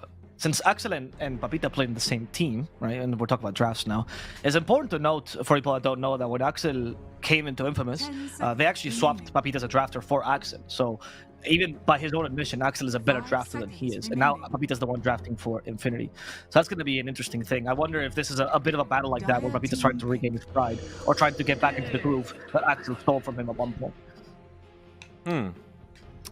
Yeah, I maybe he's an Underlord connoisseur or an Underlord, aficionado or something. But I hope they don't go for that again, because that's probably his call, right? If he's the drafter and he's also the offlaner. Oh, that's 100% his call. You know, they always save his offlane for last, because the thing that they always say with Papita is he's a great player after minute 15, and the laning stage is probably one of the worst offlaners out there, and that's why they usually play these teamfight offlaners, because he honestly does struggle on laning stage no matter what.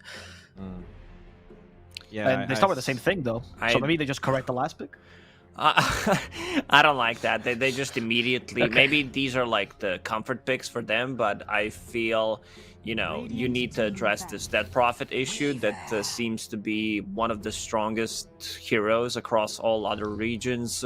Just being able to deal more damage to the towers, and having that flexibility where that profit doesn't lose the matchup. A lot of the time you don't want to pick a melee hero into her, because you're giving that profit a free lane, and then you have another scaling core that just brings out too much to the team fight, unlocks the Roshan, the tower taking potential, which makes your 1 and 2 very you can go greedier in terms of what you want to do with the heroes. You don't necessarily need to lock onto, okay, we can't gank, we can't take Roche, because that profit checks a lot of those boxes and just makes Dota very easy to play. Yeah, I'm fine with the opener of Infinity if they are willing to actually flex this Monkey King. The problem is that Monkey King carry actually, or offlane, you need so many bans to make sure that the Monkey King has a good time. Like Terrorblade, for instance, is not a hero you really want to play Monkey King into, and it gets hard to flex this, and it's usually very straightforward to counter drafts where you just show the 2 supports like this. Do you think they should ban the TB? It's also Lumiere's best hero, so I mean, it seems like a... At this point, I wouldn't mind, honestly. I think it's a really good ban. They can, pick it for themselves, but I don't see Infinity as a team that can go TB 15th. So we'll see if they don't actually ban it, if Infamous is willing to get it in the 16, 17. I mean, just by checking the drafts and seeing how many different heroes Lumiere played, he played 1, 2, 3, 4, 5, 6, 7, 8. In 8 games, he played as a different hero. So it's very, very hard for them to, just ban out his hero pool. They're really thinking about this last ban right now. Maybe they're questioning the same thing. Maybe they're having the same exact debate we're having right now, and someone's playing the Lacoste cards. Do we even ban Lumiere? How do you ban this guy? It's impossible. maybe if you already know that you're gonna be like playing Monkey King as a core, but if you like have a certain ban, I don't know, let's say Ursa, then they would probably know that this monkey is gonna be played as a core. Okay, this is just an old school combo, and this also reveals that this monkey is gonna be core, judging by the Batrider ban and also by picking Marana, which is okay, but then again, they still have like a lot of single target abilities. That they need some team fight. Like they need to match this Dead Prophet plus whatever Infamous decides to bring, because there's a lot of synergy between just Weaver and the Dead Prophet, the minus armor plus the ghosts on top of it. It's just a very easy way to play Dota. On the other side, like if you don't use your Nightmare correctly, if you miss an arrow on Infinity, your heroes just fall off so easily. Yeah, Well, like you were talking about the Monkey King core. Do you think it's mid now? Because these bans kind of cover that. I don't know. I think this Death Prophet really refrains the Monkey King from playing mid. Overall, Death Prophet actually does really well against melee heroes. One thing that I was gonna point out is that you usually see like burst damage as a way to counter Death Prophet if you cannot play Shadow Demon against her. And I don't think they really have enough lockdown for the Zero or the damage so far. So they have a lot to work into these last two picks so that their draft actually stands a chance. So I do like the what do they need to have? Having the save for the arrow. What do the last picks have then? What do you want them to have? Like you talked about burst damage. What other things they need to cover? Yeah, first of all, I think you need a good pair in the offlane for this Marana. The Monkey King is not the best one. I think the stun duration, the balance strike early doesn't really set up the arrow that nicely. But they did ban Mars. It's not looking great, honestly. I'm not a fan of the opening up with the Bane Monkey King twice in a row. And this Lina, probably mid, right? Yeah, most likely mid. Guaranteed Dead mid. Prophet Tusk, a very strong offlane duo. Like the survivability, she gets the siphon off into the snowball. Suddenly the turnaround potential is there. The extra slow that you get from Tusk is enough for Spirit Siphon to be connecting with the people, even the shards. And this monkey, he can play the mid lane, whether that's going to be Lina or Dead Prophet. Most likely going to be Lina on the mid lane, so they need something. Invoker's already banned out, so is Queen of Pain, even Viper. So I think, once again, Infinity already in a really tough spot because they decided to go with the same opener. This Tusk causes a lot of issues against Bane, against Arrow. This is their go-to thing, and one snowball can just change that, and then you're in a lot of trouble just trying to force a fight. They need the... Let me just scroll through the mid laners real quick to see if they can pick anything that is good. I mean, they ban Bat and Quap, right? So those two heroes usually are pretty safe playing against Tusk roaming. In this case, I don't know. They have to play mid Marana so they can deal with the shards. And they go Tiny. Interesting choice. I had a lot of physical damage on the Infamous side. I wonder if they just think, oh, is this Tiny carry or Tiny mid? I'm not sure where he fits. I've seen Tiny off lane. True. I do feel like the best position by far is carry, though. Yeah, for sure. There was a couple of games yesterday on mid Tiny. He does well, but not as good as the safe lane Tiny. And Infinity, I think they're just overthinking this too much. I've cover pretty much all other regions. I watch everything, and the way they're drafting, this is just not good. I'm being completely honest. This is, they're experimenting too much. Maybe that's their own thing, the region thing, where Tiny on the offlane's popular or Monkey on the off. It's just not good. There's way better heroes to draft, and you're pretty much playing with a handicap. Yeah.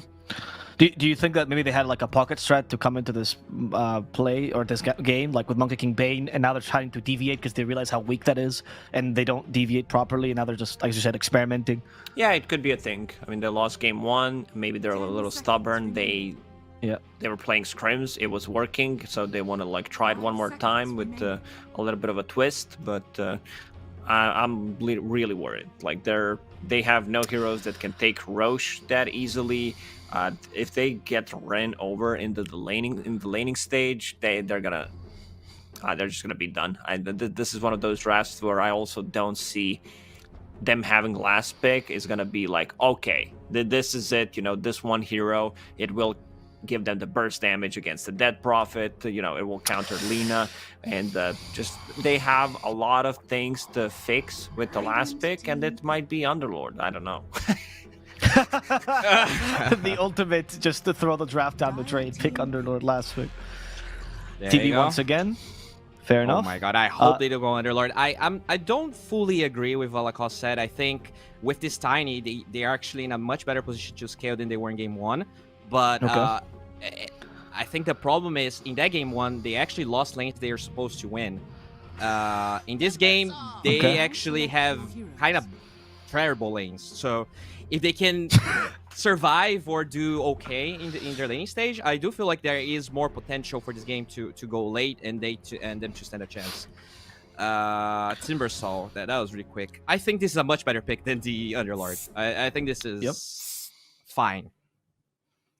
It's good. It's a good Timbersaw game. What I want to see itemization from Infamous. This is something Balrogs did yesterday on the offlane Dead Prophet when they needed a Spirit Vessel. Dead Prophet offlane bought it, and I think you can't allow your supports to buy it because it's too slow, especially against the Timber. So you want to have something to counter him, and I think Dead Prophet should go for that item in this case because it just feels really good. And other than that, looks like a good Timbersaw game. But once again, we're talking about this Terrorblade. He is the strongest hero in the game. Once again, once he hits the Scotty timing, he ruins both Timbersaw, Monkey King, and Tiny. Tiny late game just cannot win against the Terrorblade. It's just the way it is. Yeah, and also this lane, right? The Monkey King versus Lina is super rough. So PP, especially when you add the Tusk rotating on top of it. I guess there is potential for Michael to rotate. You can get the balance striking to arrow, but overall it feels like PP needs to outplay alone quite a bit to stand a chance. Okay, once again, the panel is not confident in the Infinity draft. With a strong drafting once again from Infamous, will they be able to take game 2 against Infinity, or will Infinity pull off a miracle and get to game number 3? We're going to have to see as we get right into the game with our casters, Epulze and Seek and Strike Dota. Thank you. I have to agree with the panel there, honestly. I mean, I actually thought Lacoste was kind of on the money with a lot of the things they said about the way they was drafting. It was just odd. I didn't think there was a clear structure or plan to it. And sometimes you see this when you see a pick and you go, I would have probably picked this. If I was planning this draft, I would have probably picked this at a different spot, And when you see that in the draft, I wouldn't have picked him 8th pick. I would have done 15th or whatever, right? And then you go and say, yeah, maybe you didn't have this plan from the start, and that's never a good sign for a draft. Yeah, and once again, Infamous just falling back on their idea of, well, we've got a very consistent hard carry player, let's just give him another good late game matchup, and Infinity kind of allow that to happen yet again, so it's Infinity putting themselves kind of, even best case scenario for them, right, reading this draft from their POV, they're wanting to play this one fast, again, right? Did that work out for them well in game 1? Kind of. Didn't go awfully, right? Now they at least have more late game solutions compared to just avoiding the fight. And speaking of avoiding the fight, that's not happening here. 5v5 at level 1. Affliction's going to hit 4 enemy heroes with the level 1 Sakuchi. Most damage Weaver has ever done in a team fight. And is going to be forced to back away. But yeah, I think Infamous here, once again, setting themselves up here beautifully. Even the Tusk early on, this Slathen Tusk is going to do massive amounts of work versus a lot of the single targets that Infinity are going to be carrying. I think this is going to be a Blink Dagger rush, not so much for the Blink punch onto someone like a Bane, but more so to just Blink and then Snowball save enemies or your allies from a lot of the enemy zoning abilities. So that's looking all really, really good. Lots of tips onto Affliction. I think is that because of the 2 Shikuchis he did, or I'm not... I think so. They go, wow, you did 800 damage on Weaver. Is it because he got lost in the woods as well? Because the Affliction just went... where are you, Affliction? That's not your house. The runes don't spawn there anymore. Where are you going? Yeah, that's the tier 2. The runes never spawn there, I'm pretty sure. Yeah, I don't know.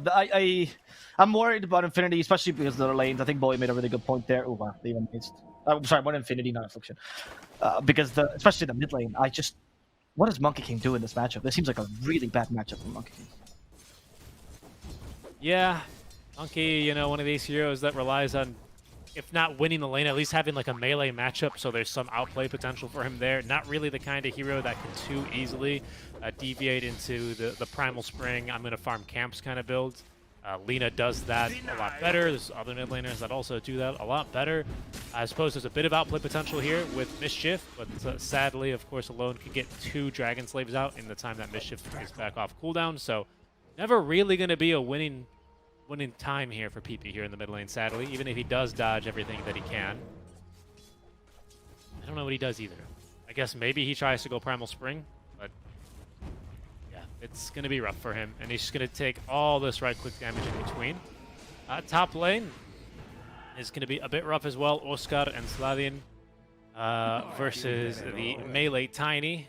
Oscar able to just sustain off the Siphon eventually, and Tusk buys a regen. He'll be fine. Yeah, I don't think it's gonna be that big a deal. I do feel like the lanes are so. I just feel like the lanes are so favorable for them. It's you kind of have to play with your eyes closed to lose these. Maybe the bottom is the one that you can say, all right, Infamous could lose, right? Especially once Mariano hits his level 6. And Mariano's Timbersaw is a treat, honestly. He's really fun to watch, his Timbersaw. Because no matter what, he's not going to go... Like, I think Mariano, he spits on Tortellini. You know, his builds are so weird every single time. He was the guy that went for BKB first on Timbersaw in the game a while back. It was a really good pickup, by the way. But he does this all the time, and he reminds me a lot of when... Remember when No-Tail won that major a while back when he was playing carry? He played carry Timbersaw and he built an E-Blade as an item, and it was like a 3rd item E-Blade. It was like all the casters were baffled, but ended up being pretty much the game-winning item. I think that's how Mariano thinks about the game, so it's really fun to watch his Timbersaw and his itemization, because it's honestly very creative and adapts really well to the game. But this is a game where I don't know if you can itemize to adapt, or you're just going to lose anyway because of the draft. Yeah, it's going to be tough. PP, that being said, is holding his own in these early levels. This is going to get worse and worse, of course, this matchup with time, because Lina just gets more damage, and you don't have any advantage over that naturally. That being said, I'm curious what his skill build is going to be, because he's saving 3 skill points right now. You know, not really going to be too useful to put them in the Boundless Strike or anything, but I guess he's just kind of considering how this matchup is going to go. Maybe he's thinking if Alone makes a misstep, I can be a little bit aggressive, take points in Jingu and surprise him. Otherwise, no point in taking Jingu in this lane. But I suspect they'll probably go into Primal Spring here just to make sure he can, at least, pardon me, have some farming mechanism when he is inevitably booted from the lane. It's bottom with the last 4-lane death. Mariano picks up the kill onto Affliction. Axel Affliction. Yeah. I don't know why he changed his name to Affliction, but, you know. You see the video? Did you ever see the video he did with the Beast Coast guys where it was like Affliction versus Stinger? No. No? Oh, it was really cool. They like put him on with like essentially it was like the beginning video to a rap battle, like the intro to a rap battle, and they both look so badass. And when name Affliction, it's much better than Accent. It's just like the guy's like walking around, you know, he's doing all these the hand signs, which they always do with your top right. You have to like really gesticulate with your hands. It's a really cool video from the Beast Book channel. If you won't watch it. And with the name Affliction, it's better. They are. Oh, Brain Sap with the last auto attack from the DP, not enough, but that... Oh, still the second one is not going to be enough, but it will force him back and out of the lane. Sladin is chasing, but doesn't have the shards for another 10 seconds, so he's not going to be able to snipe that kill, but it does force Bane out for a while. Rise is all alone then. Next wave. That's a good dude. Look at the lanes. PP not doing that badly. Obviously, a lot of these last hits are from the small camp, but hey, frankly, this is much better than we expected with the Lina. Lina can't really dominate mid lane. I guess it's also an effect of how mid lanes are not really easy to destroy right now. That's why a lot of heroes that destroy the mid lane are not very popular. Rip Viper. So it's just, I mean, it's not troubling to see, but again, he is still holding on to 4 skill points. You know, if he was given any other mid laner, imagine what he could be doing with this experience. No, seriously, right? Like, imagine what he could be doing. I've actually never seen this. I mean, he just doesn't know what to build. What do you do? I mean, Boundless Strike, I guess. You're not getting what you came for. It's what do you do? There he goes. 3 points into Tree Dance. Easy to Primal Spring the crap out of this camp. There you go, boys. How about that for a Primal Spring? And my Boundless Strike. This is really good. I'm in love with this build. This is so cool. I've never seen a player do this. Saving that many skill points. I've seen like saving 1, maybe 2, right? Especially in the mid lane matchups. Saving 4 full skill points there, actually. Wow. Yeah, I was wondering how far he was going to go on it, and I thought for sure, you know, he's going to save it for a while, and then he decided, you know what, I'll farm this camp now, and took the skill points for it. Why not? Again, he's got the point in Jingu, so he has taken it. Just just in case, I guess. But I don't know if we'll ever see that number above Lina reach 3 in this laning stage. At least not without a significant gank. I don't think it's going to reach 1, honestly. You're right. Either it ganks and it reaches 4, or there's just never hitting Lina here. That's why he's like, you know what? Over Corrosion, very common on Monkey Kings. Probably not this game. But the Balance Strike, or the Primal Spring build, is the best build for farming. It deals with a ridiculous amount of damage, and it's really easy to cut lanes with it, so it actually is the best build for the situation. Maybe PP was waiting and see if Lina made any mistakes. He didn't, and so he's like, let's just play the safe build.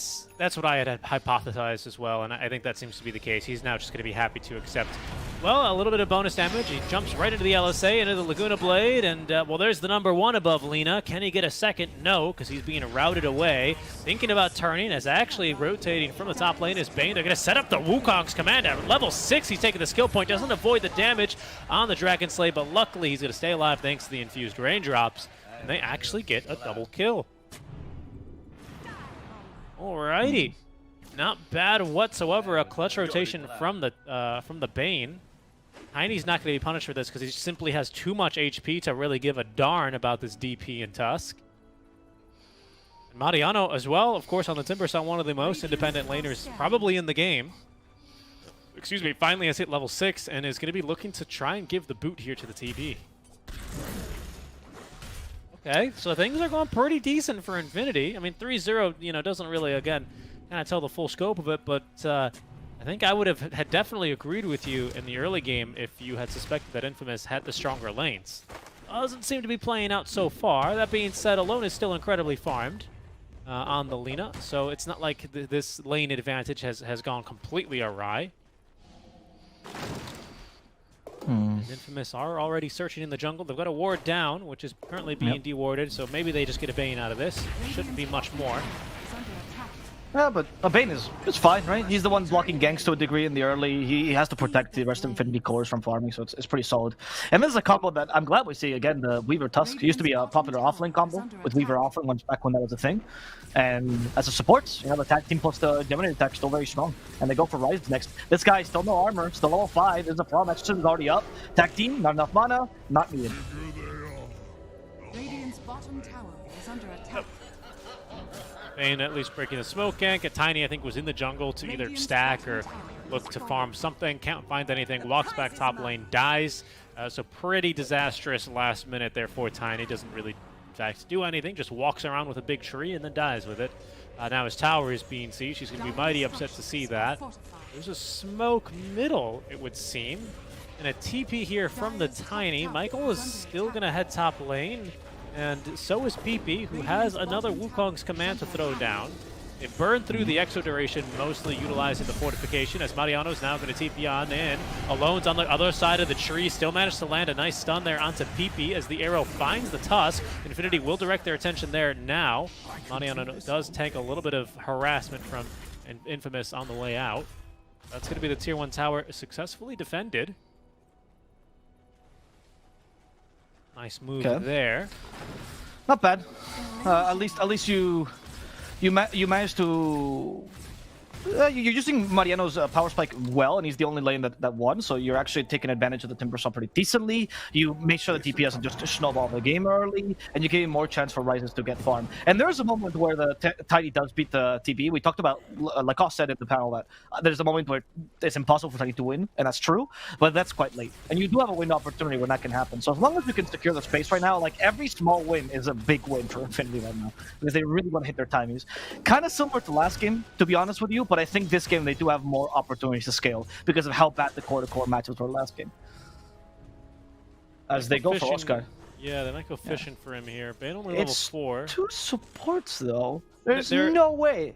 Yeah, I mean, maybe they still make the Nightmare play. No. I mean, they're going to toss the arrow. That's going to trigger a TP. Perfectly timed, of course. The TB is already here. Speaking of TPs, it's a TB. Silence is going to be juked with Leap, and maybe just the courier dies here? No, no one dies, but rotation's forced, so space created. Yeah, actually, I've never seen a play like that either, or maybe I never paid attention to it, but it's very interesting. I think that was a play to force TPs, right? Like, pretend like there are more people behind them. That's kind of clever. I was about to, like, you know, throw all the flame, but I actually thought that was pretty interesting. No, I mean, it buys You time don't have here. damage, hence you have to do something creative because you really can't kill anyone right now. BP has still fully gone into this Orb of Corrosion, by the way, so he did purchase that. Not a bad item for him by any means, you know, especially because the HP is well utilized. Guess he doesn't want to build a Falcon Blade because he's going Echo Saber instead. Fair enough. But nice, a little bit of stats and some minus armor and the slow. Wish of the Monkey King, if he can ever get his paws on Alina. Monkeys have paws? No, they have hands, right? I am not sure. I am not sure. You should ask my good friend Jane Goodall. She would know, but I don't know. Well, the problem is she did work with apes. You ape. That's why she, I was don't that why know she the was your friend? Yes. And she actually studied me for a while. I thought that was just a different thing. Anyway, Slavin in trouble. PP is just gonna run him down, and there we go. He finally got the Jingle Mastery off. He did it, and he gets a kill off that. Not bad. And a 1k lead for Infinity. Again, in terms of the game plan the drafts can allow you, that's probably the best case scenario. It's not the the greatest lead in the world, but you start to get ganks. The Timber Saw is leading the charge to a degree. Sorry, and the Tiny is capable of getting some safe farm. So Ryzen will be able to scale. Mariano is doing a great job at just wasting Oscar's time here and now with the Tome of Knowledge. Bane with the level 6 easily picks up the kill there, utilizing the Fiend's Grip onto Oscar. Alone is thinking about going on a PP, and they will actually hit him with a Laguna Blade. Nice Nightmare save to avoid the stun, as actually the Tusk of the Toggle still gets the kickoff eventually, but the Wukong's command set up in the meantime here as Affliction barely making it alive. A 3-man LSA though, but just no follow-up. In fact, Mariano's going deeper, wants this kill onto Alone, found the strike here, is going to set up for it. This is 3 dead, perhaps even 4, but they're not going to have Division 4 XL. They will back themselves up. Lost the mid tower in the meantime as Lumiere just casually pops meta and picks up a tier 1 in exchange for 3 heroes dying top. So not completely disastrous for Infamous, but Infinity having the early game of their lives so far. Yeah, honestly. Similar to last game, I feel like their early game is actually pretty solid. They started the mistakes in the macro game that Bowie pointed out, but their early game rotations are really on point. I especially like what Ryze is farming. I think he's actually managed to find a pocket of space in a world of danger, and he, as a result, is capable of finding farm that is not really disturbing the rest of his team, and that allows Timbersaw to scale on Monkey King as well. Especially the Timbersaw, who was in a really tough position of having to find items and also create space right now. Affliction avoids the arrow. He does have the time lapse, so he's gonna be fine as he shukuchis away. And all of Infinity rotates bottom. I think this tier 2 bottom is their next objective. They're going top. This Timber is going to be a really hard catch. They might have him dead to rights this time around with the Laguna Blade. They'll pick him off. Okay, that was a... I have to pause every time they say my voice line, obviously, otherwise people can't hear it.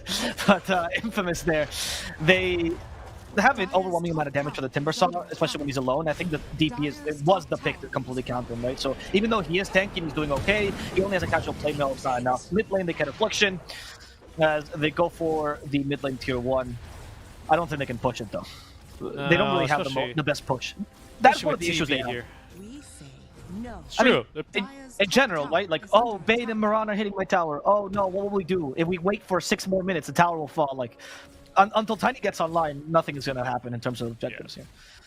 Agreed. Tiny, as you said earlier, still in a world that is full of danger for a Pebble. One small man has found a pocket of farm, and he's doing all right for himself. He's got an Echo Saber on the way. Is going to be building. That's a Shadow Blade. That's not an Orchid. The Ector way. Why would I build a Blink Dagger when I can just build something that gives me mobility and stats? What has Blink Dagger ever done for a carry? And honestly, in this game, because you have to just squeeze every point of efficiency you can out of the game, I think they might be the right play. Yeah, and you've got PP to make these kind of crazy jumps in anyway, right? He's almost got Echo Saber on by himself, so he'll be a bit tankier, and that's the way you're going to start off fights, allowing you, ideally, to just kind of mosey on in, as Tiny does, and maybe slap a kill on to, I don't know, maybe even TB early would be ideal. The DP before she can Spirit Siphon you. There's options. There's options with Shadow Blade. I also scales to Silver Edge, obviously very basic point to be made, but that will be eventual pickup, and that's really good. They find Lumiere here. No mana either, so he has no Sunder. They cancel the Fiend's Grip. No, actually. Nope. That was a miss of Light Strike Array, right? No vision on Bane. In fact, they catch Alone as well. Alone is going to die in the middle of his Wukong's command. Did he not Light Strike Array the Bane? They didn't have vision on the Bane. He was invis. But they didn't. Yeah, but I thought they LSA'd the area where he was. No, they didn't. They didn't even target him. They didn't know where he was. He was hiding behind a tree, and then he was invis. Oh, so they just so they guessed it was a blind light strike. Yeah, okay, they just guessed. That's right. Right. My bad. My parallax error there, and that allowed them to kill 2 heroes, and now a third one potentially. And Oscar arrow will hit. Slavin trying to cover his team with a snowball, but he doesn't get there in time, and Slavin dies as well. This is disastrous for Infamous. They're dropping like flies, 3-13. I mean, kills aren't everything in Dota, but you know, this time it does tell a little bit of a story. That story right now for Infamous is perhaps one that leads to Game 3 at this rate. They need to turn this around. Not like this, though. Yeah, that's another arrow onto the Marana, and with the Chakram to follow up, that's another easy kill. They've even managed to find here Lumiere. They know which one's the real one, obviously, because it's the one with a big 1 over it. Duh. But he's going to be able to escape. That's such a dumb joke. What? They're going to back up, though. Don't worry about it. Okay. All right. It's okay. If Lacoste was here, he'd understand. But I don't know what humor is. Bottle. PP has double damage. You could kill Accent, but realizes. Yeah. Let's not go too far. The arrow was there to tank the creep wave. They probably would have considered it had the arrow hit. The arrow hit. Because that would have been forced Accent Jingu for PP, and then he's going to feel very strong. You never know where the creep wave is going to go, right? They're unpredictable creatures. They're unpredictable. No minds. When do they show like up? Dogs, right? Yeah, they show up at random times. They go random places. It's impossible, this creep wave. It's like my fellow countrymen. That's exactly what we do too. Anyway, Mariano, he decided not to go for the Kayan Sanj early and decided to go for Lotus Orb instead as a deviation, which is going to be really good for the silence. As per usual, Mariano, he's like, I could go for the usual Timbersaw build, but what if? And honestly, in this game, I love that Lotus Orb. We'll deal with a Sunder to a degree. Terribly still gets some heal from the Sunder because there's a minimum threshold, which he will always reach, assuming he does from below that, but he won't get any more, and the enemy team, and that's pretty good. And on top of that, you cancel the silence from the DP, which is a really big deal because your offlane either tanks or she initiates with silence, but there's nothing more she can do. There's no stun. You can reflect Snowball, which is super funny. And sometimes super annoying. Yes, exactly, because you can't throw when you want to, right? Just does the maximum break every time, which sucks sometimes. Reflecting Snowball can be a little bit fun. Okay, they're going to go through Roche, and of course, I think, do Exo Spirits do more damage to Roche as well? Or no, they do damage to towers. I'm gonna ask Bowie. I'm genuinely not sure. I know the Shaman Serpent Wards do because Serpent Wards are pierced. Yes. I'm not sure. I don't know what. Dude, Bowie made a video on it. Leave it for the panel. Yeah, we'll leave it for the panel. It's there you go, folks. Bowie says no. Bowie says no. Okay, but Bowie, Dota 2 Bowie, follow him on Twitter at Dota 2 Bowie. Says no. It does not deal more damage. But Bowie still has plenty of interesting things to say on panel, so definitely tune in. Is that Avo Plus host guy? For Bowie, definitely. Terrible. Tune in. At Dota 2 Bowie, by the way. just want to point out. Anyway, Infinity, they are going to take over the triangle now to take that tier 2. They can also take over the outpost. So this is an interesting idea. You can do this sometimes where you put like a ward they're going to defend around, right, in the triangle. Even though it's been scouted, they don't really care. And they put more defensive wards around the enemy jungle. So the enemy is afraid of going to the jungle because they can always be ganked, and you play around the triangle ward to make sure you take over mid and top. And that way you put an immense amount of pressure in the map, and it feels like there's no place you can farm. That's why Bane, master of canceling TPs and being a nuisance, is actually in the enemy jungle, to make sure that if they have the galls to go there, he's going to be able to stop them. The actually, galls? really good play. Did you say the galls? The gall, sorry. That was an amazing Freudian slip there, my friend. That was amazing. In my mind, I went for gallstones for some reason, and I don't really know why, so I apologize for that. The gall to do that, But really good play by Infinity. This is honestly a good way to play the map, and this is where Papita's expertise, I think, comes into play. I'm almost certain Mariano is making this call.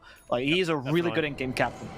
And speaking of playing the map, Rise is now, we did talk over the one solo kill he had there, but he can now kind of just roam the map like a shark, maybe style, because he's got Shadow Blade. And here they go. They have found themselves another kill onto the Weaver. They're even going to use the grip. They just want a numbers advantage so that they can continue pushing towers, I suppose. Those were some very long TPs. In fact, they canceled 2 of them. 6 seconds as a base TP to the outpost, +1 for every additional second. Ryza says 8 seconds of not farming? I don't think so. I'll just stick around top, thank you very much. And he might get a kill they drew straws, right? PP drew the short straw, he had to TP to kill the Weaver. But that's exactly the play we were talking about, right? Like, they exert pressure in the jungle and in the triangle. Well done, honestly. That's some high-level play. I know to people that watch a lot of Western Europe, for example, especially in Division 1, you'll see these plays all the time. It's not that big a deal. But in SA, it's been like 2 years since they started making these plays constantly and playing the macro game as much, because usually it was just more of an individual kind of skill-based region, less about the macro game. And now Usually with it captains was- like Axel and Papita and Stinger, they're starting to do this much more, and it's honestly so wonderful to watch if you're an SA fan. Infamous, they're going to smoke out of the base as 5. They know that this hero is split all over the map right now for Infinity. They can see a couple of them were just farming top. They saw one farming bottom. It was the Tiny. But tempting kill, especially while you still have Aegis. The question is, can they find him? It looks like it's going to be a big, fat, resounding no. As look at his positioning right now for the Tiny. He's hiding behind the Tier 2 tower. I don't think a Smoke Gank's ever going to find him here. Especially while that Tier 1 bottom is still up. Really heading to the triangle, though. How much patience does Rises have? Is now truly the question. Got enough of it, seems to be the answer. Yeah. That's going to be a Moonlight Shadow now. And Rises, the King of Scout. Patience, with double invisibility, means he can't be detected under any circumstances. But it does double the dust damage, so, you know. Be Is that careful true? on that one. No, could you imagine? That would be the most Dota thing ever, though, right? For every Yes. source of invis you have, dust does 25 damage to you. All of a sudden, it doesn't deal like 200 damage because they just stacked the miss on a hero. People are glimmer keeping the enemies to deal more damage with dust. Lina, Anyway, they caught found BKB. alone. Yes, BKB. I'll say again. And the Fiend's Grip stopped him. That's alone dead. Okay. And by breaking his team fight, he's actually now using the Wukong's command, but the circle's not perfectly placed. Oscar just ignores him, and out of the circle they are. They kill off Michael. Mariano is trying to hold his own here, and for now he's succeeding, actually. Really tanky Timbersaw. PP staying in the circle, partially out of pride, partially out of shame. He realizes there's really nothing to do there as they kill off Oscar instead. And now, Sladin could be the target. He's the easiest one for sure. He snowballs in, though, with Lumiere and puts Lumiere in a position to attack. Now, Shazid dies immediately as Rises in trouble. He gets the TP away, and he is not going to. Walrus Punch will stop him, and he does kill the Weaver in the process, but Weaver for Rises, I'll take that any day. Yeah, and the buyback from Oscar not really doing much other than getting another Vessel charge, so that's going to feel like a little bit of a waste for him. Infamous perhaps feeling a little bit pressured to make something happen with this Aegis. After all, it was them that had first Roche, and why not? Why shouldn't they have a little bit of this team fight for them, especially when TB does have this Eye of Scotty, so they do well to force a fight. And Avo, now, it begs the question, is this finally the Scotty timing that Infamous have been waiting for, and all of a sudden this great early game that Infinity have been playing so far comes crashing down upon them because of this 5,300 gold item that TB has accumulated? I'm glad you mentioned the price of the item. I don't think it's enough. I don't think it's yet enough. I think you need the BKB as the turning point. I think that will be the turning point. I think right now you can still Fiend Script the TB and kill him. Like Tiny still deals a ridiculous amount of magical damage to him. Timbersaw's still a nuisance. I don't think you're there yet. In fact, Timbersaw acknowledging that he's a nuisance to the TB. It's going for the double chakram with the Axe.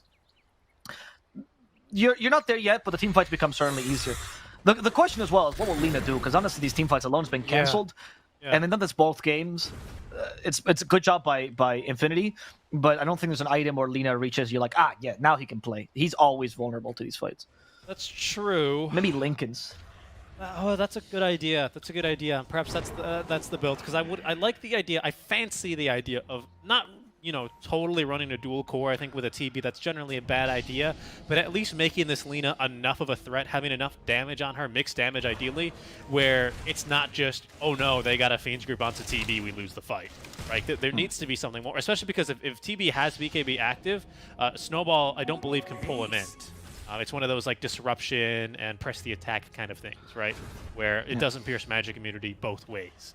So if you manage to grip TB while he's BKB'd, your fight is horrendously bad, as Affliction is going to be double cancelled here on his TP. Yes. And killed.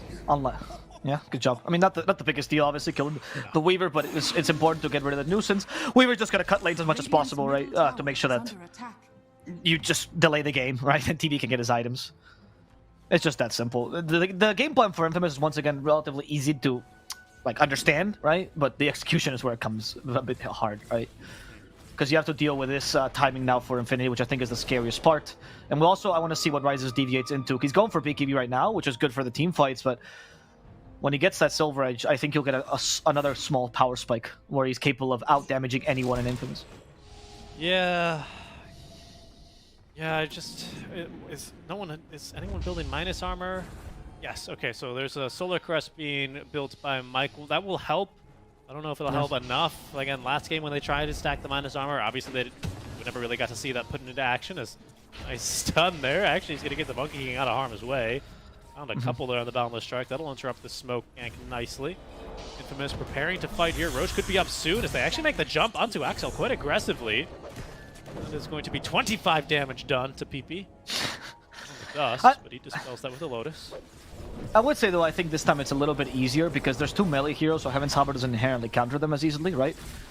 Also, Monkey King is an okay MKB picker. I mean, it's his bar after all, so he's okay with evasion on top of that. Like, it's harder. Lacoste's point about MP and TA doing the same thing was a very big one, and I think this game they've covered that. So even if there's still an overwhelming amount of armor, if you go for physical damage, because your heroes are harder to counter, it's not as difficult because you also have a lot of mixed damage in between.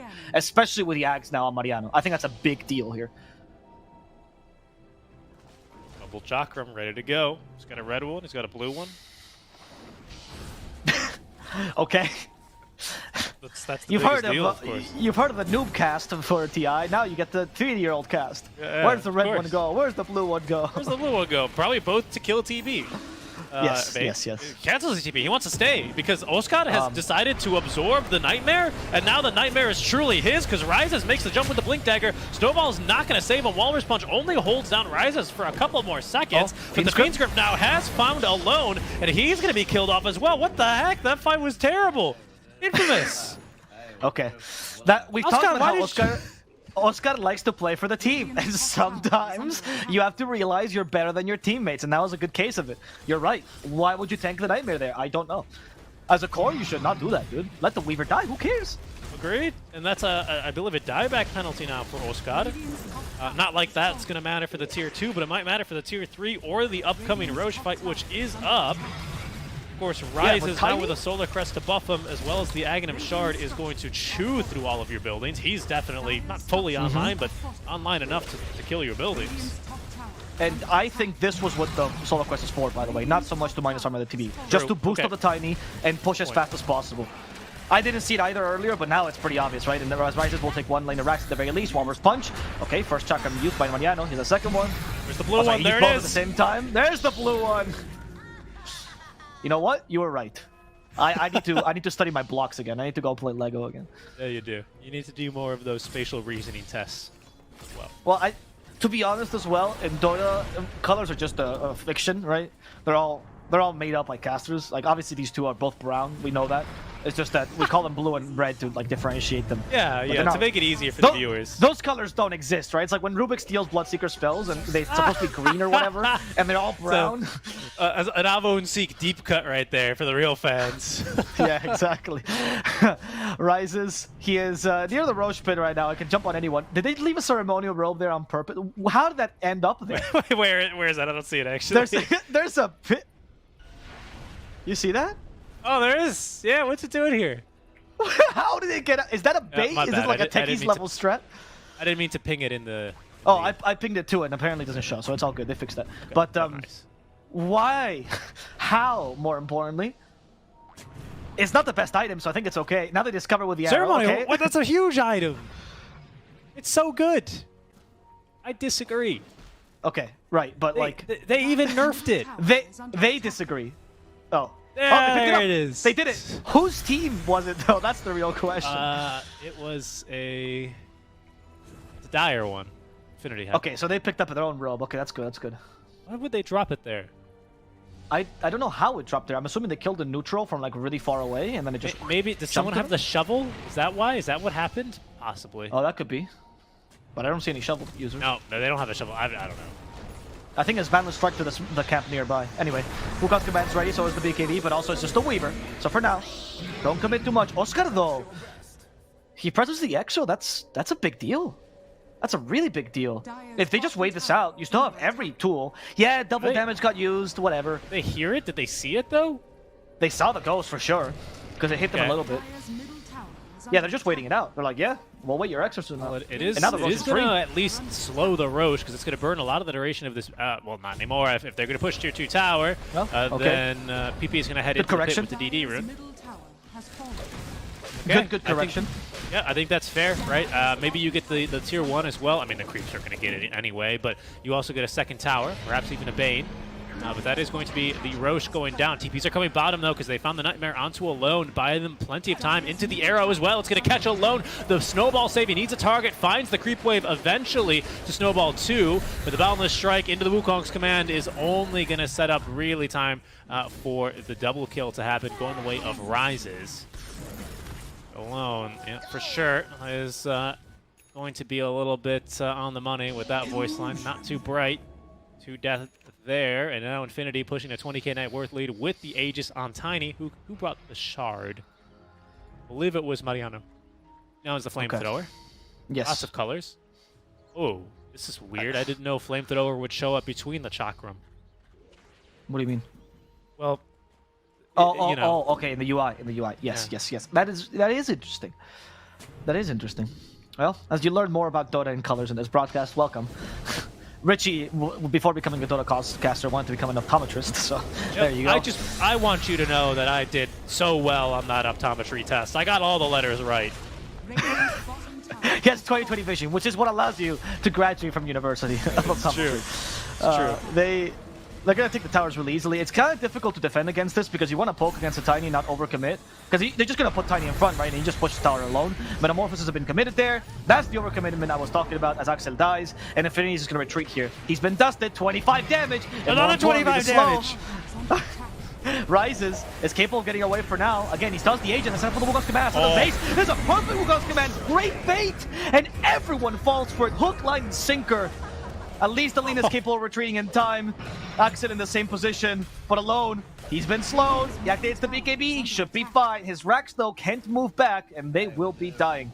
Or being destroyed. They don't die, because they're not alive. GG.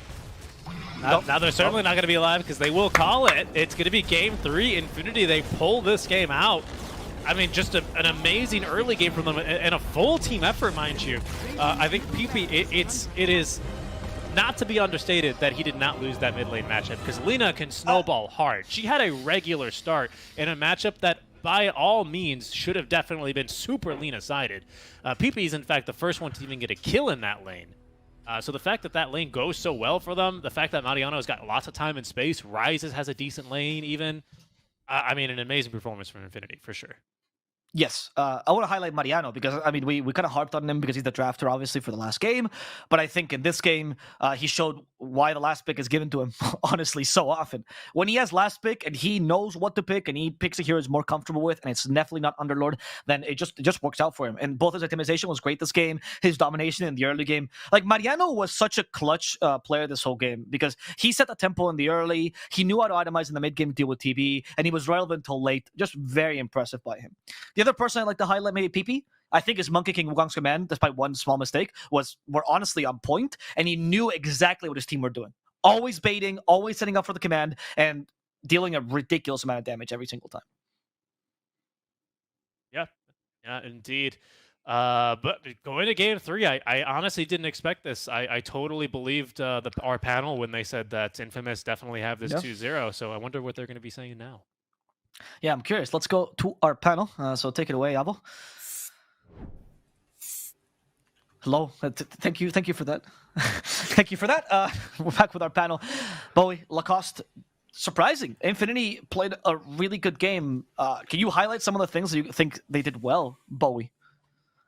I mean, as I said, I didn't think this game was so dire for them. Honestly, with the exception of the mid lane, I was actually kind of confident. I don't think the Tiny versus Terrible matchup is as bad as Lacoste made it look like.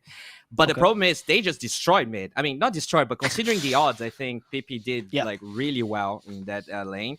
And Alone felt really lost, honestly. I think his build going Travels first also like made all of his timings a little bit late. Obviously, it's a common build on Lina, but it really felt like they were able to always get the combo. The Tusk wasn't really in position to save the lane a lot of the times, and they just snowballed their advantage really well. I'm very impressed. I had very high hopes for Infinity, and I'm glad they at least ended up taking one game out of Infamous, because I do feel like they have potential. Lacoste, why did they defy your expectations? Did you think that Infamous played that game as you imagined it? It's one of those games, I'd say, where you like if you play this 2 drafts 10 times, I think a Radiant draft wins like 8, maybe even 9 out of 10. Sure. Because this is like more solid draft, but it can also like the reason why they won is like they have we're gonna run at you type of draft. Timber saw had a really good time. It's like he had a very early Lotus Orb to get rid of that Spirit Vessel that Prophet decided to go for, and they managed to shut down that Prophet, delayed that Spirit Vessel a little bit. Also, like alone, he's having a really rough series. He's having a really bad time on this mid lane. In the first one and in the second one, this matchup on the mid lane, Monkey King, he can't get close. Like you should be able to stand on his high ground, deny as much as possible, and then he won't be able to CS. At one point, they had pretty much the same amount of CS, Monkey King, and that's just like it can happen. Even if Monkey King had his abilities, you guys were pointing it out. He had Boundless Strike level 1 while being level 5. How the hell are you losing to a hero that doesn't have spells? Like he's using one spell. That's just insane. Do you think they should have blocked the small camp? I was very surprised by how many times Monkey King was capable of stacking. Yeah, it's one of those things that can maybe slip through. But even with the small camp available, Lina should not push the wave. She should be able to just like hold the wave, and Monkey King doesn't get anything except that one. Also, I think Tusk can rotate. I don't think like top lane can kill him because that Prophet has survivability with the 2 Spirit Siphons on 2 heroes. Like Bane, Tiny doesn't have that much damage early on, and with the Tusk rotation, I think he needs to match up the rotation and just completely ruin this Monkey King. But we gotta give credit to PP. PP played amazing game. His Wukong commands were really on point throughout the whole game, pretty much, and he did much better than I expected. And with that, we get a win from Infinity, and we get to a game 3. Before that, we're gonna take a small break before we go with a pre-game panel to talk about.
Welcome back. This is the last game of the series for Infinity vs. Infamous.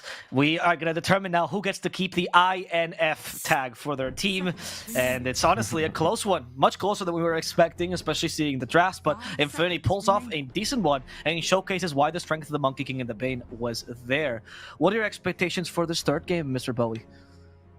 As long as Underlord stays out of both drafts, I think we're gonna have a really good game. I'm surprised Infinity is the one that takes the Tiny away first phase, considering that Infamous just feels very comfortable resorting to that Terror Blade that they did beat with the Tiny.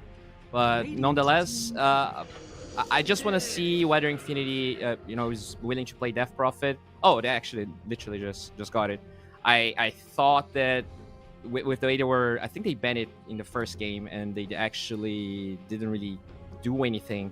They also didn't ban Shadow Demon this time, so we'll see if Infamous is gonna take the Shadow Demon versus it. Pretty common, but yeah, I'm very excited. I think this is much closer than a lot of people give Infinity credit for, because they did bounce from Division 1 to 2 a couple of times, but I think this is the best. Like in terms of actual talent, this is probably the best roster they had ever had. I agree. Okay, different approach from Infamous. I've seen some of the drafts that they've been playing in the BTS Pro series, and I don't see Keeper of the Light. Is South America not on the hype train for Keeper of the Light? Because this hero is really, really good. Like other regions. I think No Ping is playing a bit of Coddle, but overall I didn't see a lot of it. Yeah, it's not a big thing here. I think there's only a couple of supports who want to play that kind of playstyle, and most of the time they just want to be playmakers or absolute sacrifice, right? I think Coddle's in the middle ground there that South America isn't like.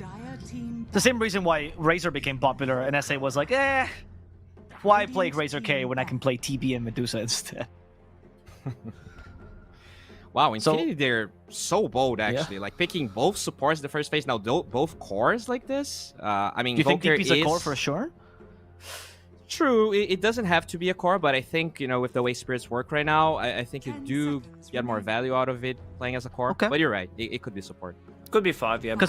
Boom, during the Gamers Galaxy, they played a lot of position 5 Death Prophet, and it looked really well. It's a flex pick, but I don't mind them snatching the Invoker here, because it would have got banned out for sure. Also, this might be a safe lane combo. This doesn't necessarily need to be Ember Spirit on the mid lane. And I feel like Infinity also thinks that's going to happen, because it's a good combo. You don't get the shield, you go maybe 1 point in it, but you go for the Slight, you go for the chains, especially with the Grimstroke. It's a killer lane for sure, and they do ban out Kunkka, which is a great matchup against the Invoker. Let's see if they decide to protect Invoker with one more ban. Shadow Demon that you mentioned, great against Death Prophet. She can't go like Eul's. It's also like a burst damage when you think about it with the Soul Catcher. So great ban overall. Yeah, when I look at Grimstroke Ember, my Sproing sense is actually hiding up so hard. Like, Ench is so good against both of those heroes, the Dispel. So, okay, they don't take it out. We'll see if Infinity picks it up. Okay, with the Mirana, it kinda does cover the Ench a little bit. But nobody in this really region, though, picks the Enchantress. We've been suggesting it every draft. It's like, oh, this hero's good. Oh, why are they not picking it? And they just don't pick it. Dude. It's so good. Enchantress is top tier. I don't know if you guys saw. You get the Troll Summoner creep, you summon the Skellies, and you just kill the tower, or deal like half damage to the tower, which is insane. That's crazy. So stupid. That was the was it Liquid that did that, where they took the tower while a team fight was happening, just with an Ench creep? Might have been that. Might have been Enigma as well, because Enigma, because a lot of people, a lot of teams in Europe just do rate this hero highly. North America, the same. Maybe South America, out of spite, is not doing what the North Americans do. Yeah, they're like, we don't want that. If the other guys, if the other regions are picking it up, we want to play our own thing, and they are. Ench is a gringo pick, as they would say. That's why they don't pick it here. I mean, South America is definitely a hipster region, right? The Tinies and all of that sort of jazz. They do have their own meta.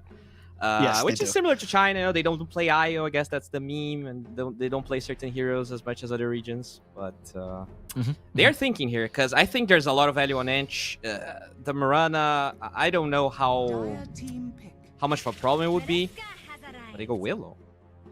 Okay. Okay. What do you think of this Willow? Kind of surprised with the pick. Just kind of just threw it off there. The Willow. It's good. Willow, hero that got nerfed a little bit. Like Shadow Realm's not instant anymore. It has 0.3 seconds fade, which is a bit unexpected considering that Dark Willow didn't see too much of a play like during the TI and after. But yeah, completely different draft from Infinity. I like what they got so far. These heroes are very like easy to play. No matter what stage of the game we're talking about, you can always do stuff with these heroes. Maybe they're gonna have a little bit of an issue like ganking, but Invoker can like set things up with the Tornado, and not like the ideal. You want to have a Blink Initiator, but they're very strong once they decide to group up as 5 because they have like 2 abilities, even 3 that can just say we're not fighting here. We choose where we want to fight, like either Bramble Maze, Invoker, Tornado, even EMP, and also Dark Willow's ulti. So 4 in total. Yeah, what I see from Infamous side is that they kind of went for the same strategy or style that Infinity went for Game 2. They really want to run. Yes. At Infinity, you have this Ember Sand King with the Mirana. So if they can actually play well alongside those 2 cores, if the Mirana and the Grimstroke can play with them, there's a lot of early game potential. But once BKBs get ready for Infinity, I really feel like their draft falls off quite a bit. So I'm trying to think, because I don't think they're going to give Terrorblade for Infamous this time because they have Luna. What is the core they can actually pick on Infamous to kind of scale after all of these, ganking ends once the BKBs are up? I mean, they could still get something on a mid lane. They have flexibility with the Ember Spirit, but I think you have a really good point about them playing the same style with the heroes that they got, what Infinity did in Game 2, which I'm not a big fan of this style. I think this style really is super risky. If you're not ahead, it's very hard to play Dota like that. So yeah, they do take the Dusa and the Terrorblade. They feel like this Ember is gonna be mid anyways.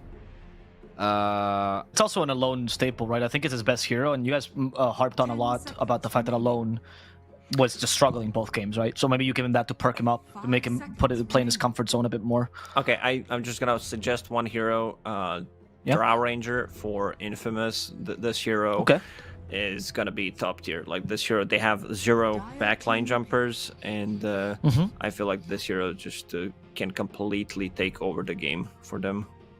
But then their lane is kind of weak, right? Drow with Grimstroke feels like you have 2 range heroes. Grimstroke yeah, it's not too much synergy, but you have like Stroke of Fate, and you need an earlier point in Gust to be able. We're not talking just about the lane. I'm talking about like the whole matchup against Luna. At every single point of the game, you're gonna outrange all the heroes that Prophet doesn't really like to play into Drow Ranger, no matter what. But we'll see what they decide to go for. They banned out Medusa and TB, which is great. Oh, okay, what is this? Gyro? Is this Gyro 5? Oh wow.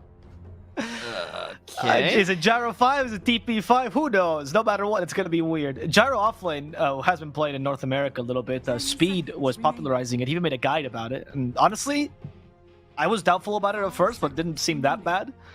I don't know about this game. Yeah, wow, I'm very confused. This threw me off quite a bit. I don't mind the Drow, as I think like the core matchup is definitely strong and could be a route for Infamous. If they don't go for that, I think I honestly wouldn't mind to see this Ember play as a carry and them just picking a better matchup, because I feel like Invoker it's so good versus Ember. You just it's probably gonna be Quaswex. The Flame Guard never gets up. It's not. I don't think this is gonna solve. Even if it's a comfort hero for Alone, it doesn't feel like it's gonna be an easy matchup anyways. And even the favorable matches, he actually struggled versus PP. So if they can actually get a good mid hero that allow them to scale a little bit more, Like what? yeah, that's the question. I think That's for you, bro. maybe go Lina here. Actually, just go Lina again. They do have the problem is they don't really have any like tank or hero that wants to like create the wall. Sand King doesn't want to be the first one to initiate. They go PA. Okay. I do like Alina though, because she's like mid drow essentially. So yeah, it has the outrange aspect. I don't know.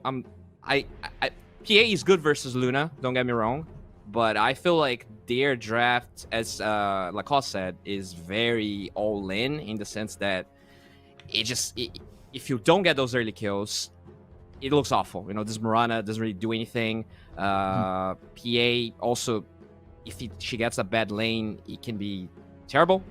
So I'm going Infinity. I think these guys are gonna take this one. Lacoste, what are your thoughts? I do agree. Never was a fan of these drafts that they go all in with like we need to gank the shit out of them to be able to win the game, because a lot of the times it just doesn't work. And this Phantom, like the way both of these teams utilize the last pick is like not ideal, because like you don't want to save the pick for position 5 gyro. You could have picked that at the first stage and you will be like, whatever, we're gonna flex it. So it doesn't strike me as this position 5 gyro is gonna have a good time. He might or he might not, but it's hard to say. As Phantom Assassin, this hero is very hard to read. In the laning stage they might get some kills. They do have burst potential with the Grimstroke, so they got to be careful about it. Also, one thing I noticed across the other regions is Phantom Assassin doesn't like play the lane well, and she's forced out of the lane early on, and she decides to go for Orb of Corrosion. Then your Battle Fury timing is delayed, and you're gonna have a really bad time. But I'm leaning towards Infinity here. I feel like they have a better draft. Like they're very strong at grouping up, taking Roshan, standing in front of the towers and just being it up. And Luna, I haven't seen too much of her lately, but still a very strong hero. She actually received buff in the patch. Okay, we're gonna have to see if Infinity can take this as we get to game number 3 with Epulze and Seek and Strike Dota. I love our pretty faces, but let's get right into the game because this is already starting. How can you use my Twitter handle but not yours? I don't understand. What's the story there? What's the story? But the story is I forget my Twitter handle because I only have this Twitter handle because there's an avocado skincare brand that's called Ava Plus, and that was my mistake. Why? Sponsor us. That is not my story, by the way. I do have a nice story. What's your story? Oh, by the way, I love this. This is happening. Oh. I don't know if you guys know, but they call abuelo means grandpa in Spanish, and that's what they call Oscar in the scene because he's 27. Anyway, my story was actually interesting about Prada when the gyrocopter pick. I thought it was perfect. I was going to tell a story anyway, but when I saw the gyrocopter pick, it's great. So, as a bit of context, I also cast in Spanish, and I often do as a charity sounds like really arrogant, but like I'll cast small tournaments, right? Just for free because it hypes with the scene and stuff. And you get to meet a lot of the players at smaller tournaments. They're much more casual. And when you do interviews there's more of a podcast. And so one of these smaller tournaments, Prada, which is his old name for Sassid, was playing on G Pride back then. Right? I had a little conversation with him, a nice guy. He was drafting back then. And I asked him, Prada, what do you think are the strongest like 5s right now? And he goes, I think it is like a year ago. He's like, I think it's Mars, Gyrocopter, and DP. I'm like, Prada, those are cores. I'd asked, strongest 5s, dude. He's like, yes, Gyrocopter, DP, Mars. And I think this reveals a lot of his mentality. He thinks the flex pick is so powerful that any carry that can be played, or any core that can be played in the 5 role particularly, because that's such a unique flex, is so good. He even told me, he's like, I want to try the Chinese Juggernaut again, which was about like 6 years back. In China, they were playing Juggernaut 4 and Juggernaut 5. He's like, I want to try that. I want to bring that back into the meta. So this guy's a real madman about these picks. And I love that he did it this game. It's like the perfect time to tell the story. Yeah, there it is. I wasn't sure if it was going to end up being the off lane or not. I actually almost did a spit take when I was drinking my water, and The last pick, Gyro, came up, and everyone on panel went, Yes. Yes. Oh, it's some good stuff. I also love how, just to kind of, I always love how the pre-horn smokes or the pre-horn movements always play out and how they evolve throughout the series. Last time, of course, we had the fun little 5v5 that almost happened, but Weaver ruined it. This time, both safe laners just hide behind their towers. They don't want any of this. Everyone's super in focus mode, not trying to take any big risks early on. And speaking of risk, it's no risk for Alone to take level 1 Flame Guard. Eventually, of course, versus Quaswix and Voger, that's going to be dispelled, but not at level 1, it's not. So a nice first hit wave for the Ember Spirit mid. Not at level 1, it's not yet. Right, that's the moment where Ember beats the Evoker, and then the lane becomes hell from there, right? Yep. I think with Sleight of Fist, honestly, this matchup is not that bad, because you max Sleight of Fist, get 2 points in Flame Guard, and yeah, it dispels it, but whatever, you can still last it creeps relatively easily. If you're a good Ember. They get first blood, actually. Little arrow into Burrow Strike action is going to secure it. That was easy. They even find Rises, and they give the kill onto Oscar. Could not have really gone much better, to be honest. Yeah. This lane is very powerful.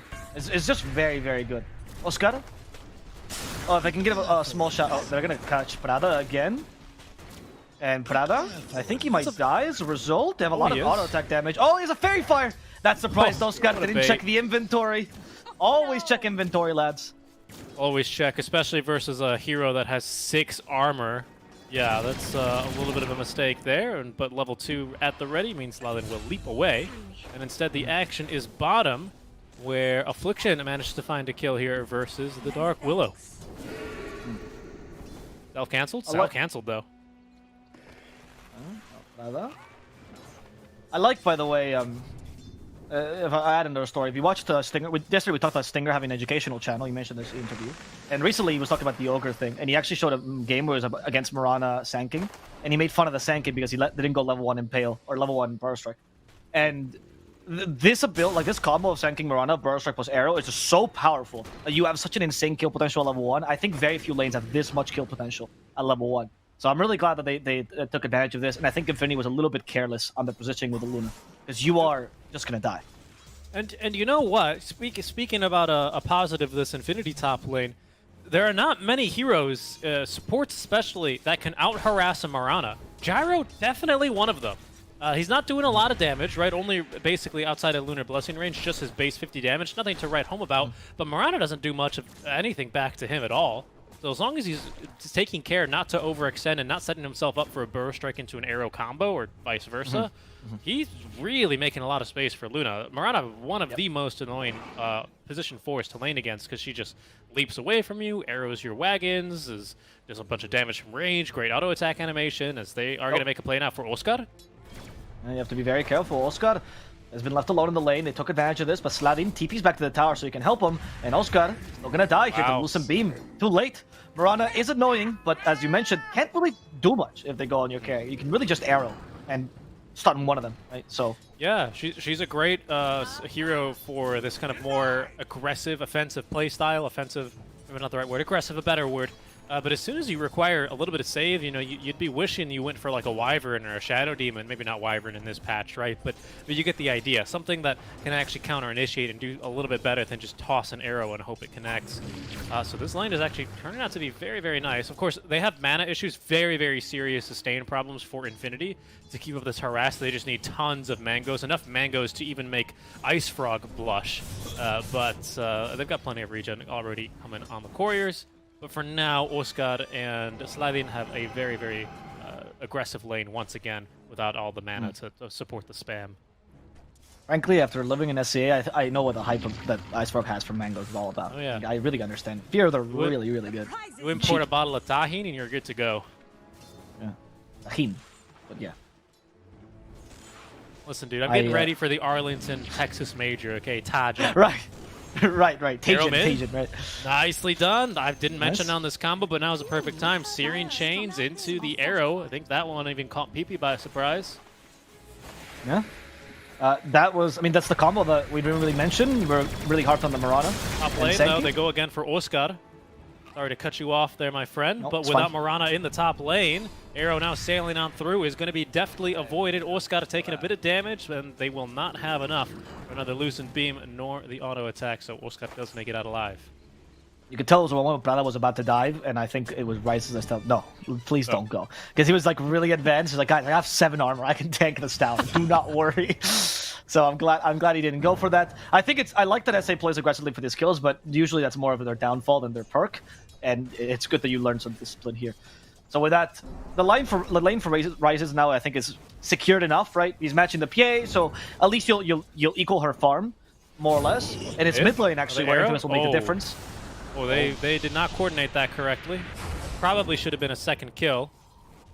Yes, Positioning Oscar by in the top Mirana. lane though. These once again playing super aggressively. Oh, never mind. Oscar is making a home in the trees. Good. He was ready for this. I think Oscar definitely and Slavin both, again, very experienced players. They both recognize that as soon as that Mirana shows mid lane, even just with an arrow, they know Oscar is alone, and they're going to go on 10 out of 10 times on that. As the arrow actually does manage to find the Ember. Sorry, not the arrow, rather the homing missile, so alone in a bit of trouble. Gates off his remnants. Tornado is not going to sweep him up. He's alone, sidesteps the EF2 Tornado. The supports still sparring in the mid lane, though, versus now both supports as well from Infinity that have rocked up or showed up. No kills here, and heal himself for alone. We'll keep him topped up, but cancelled. Another cold snap. That'll reveal the presence of the ward. Yes, but worth it, I think, for the heal. PP uses a creep to block that arrow, and PP, he's getting smarter. He's like, I know they're coming for me. This is the best combo they have, and Infamous is putting all their efforts in the mid lane. And is this Thunder Awaken we're watching? Because Oscar is once again left as a sacrifice here.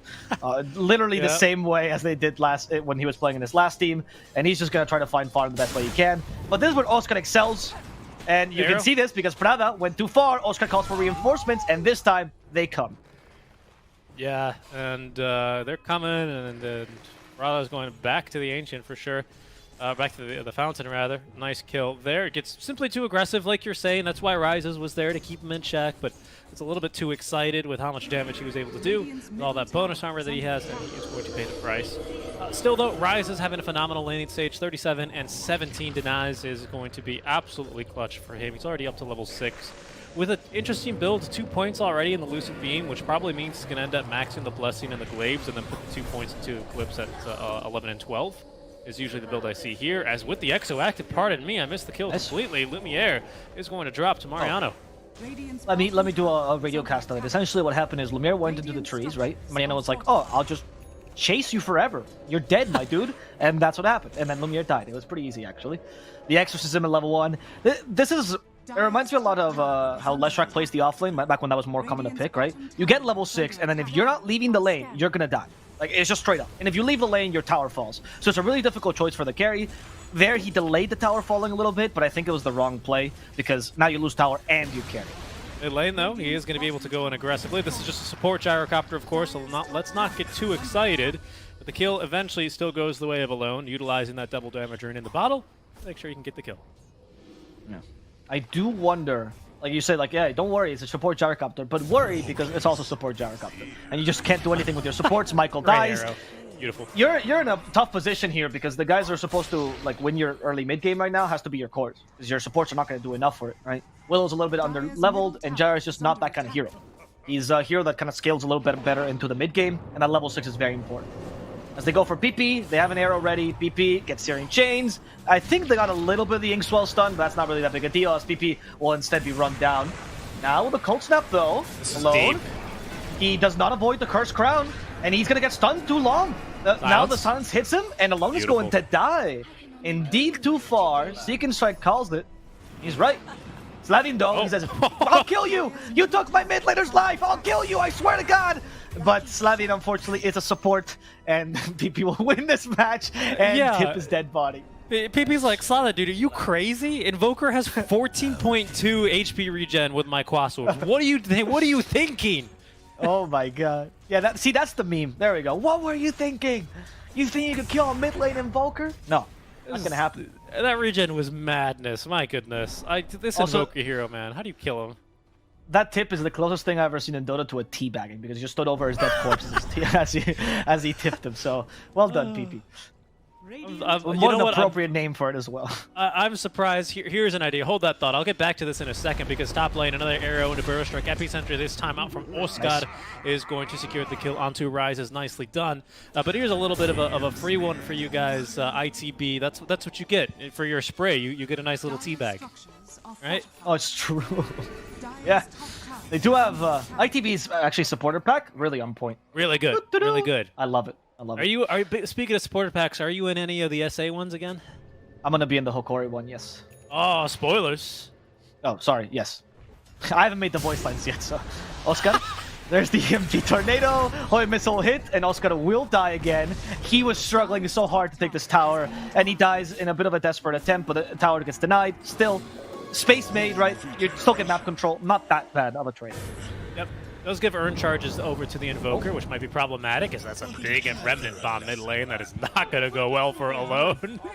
Gives himself a couple of voice lines there as the Magic Wand for the Willow will keep her sustained through that little bit of harass. Rises down bottom, is safely farming, of course, after the DP has taken already the tower. His tower has been taken, so he decides this is the safest place to be, and it is for now. However, there's a three-man smoke from Infamous who will sweep across the map and hope to find themselves a piece of that Luna and Nova.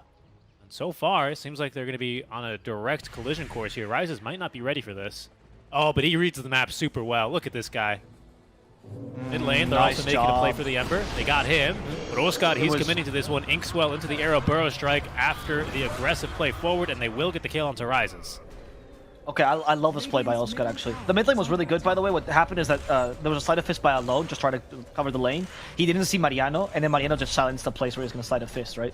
That's where the projectile coming into play actually benefits the DP, because it's easier to calculate that. As they go for Affliction now, by the way, he's going to try to TP. Tornado will stop this. Nice job by PP. I did want to highlight, though, the play in the bottom lane. What was so cool about it is that they're realizing on Infinity, they just don't have any push, right? So all they can really do is dive towers to get these kills and create space that way. Very similar to how you play with a Timbersaw, except with even less push than that.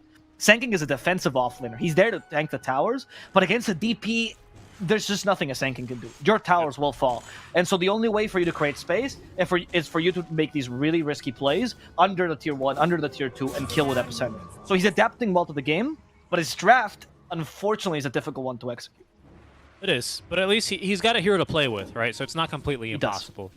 We can see obviously this Mirana Sanking combo has gotten many kills, and with the smoke, they'd like to at least get one more. In the line of fire right now is going to be just the Willow, but not too far behind his Jar. Once again, a support. But with a Blink Dagger in tow is Oskar.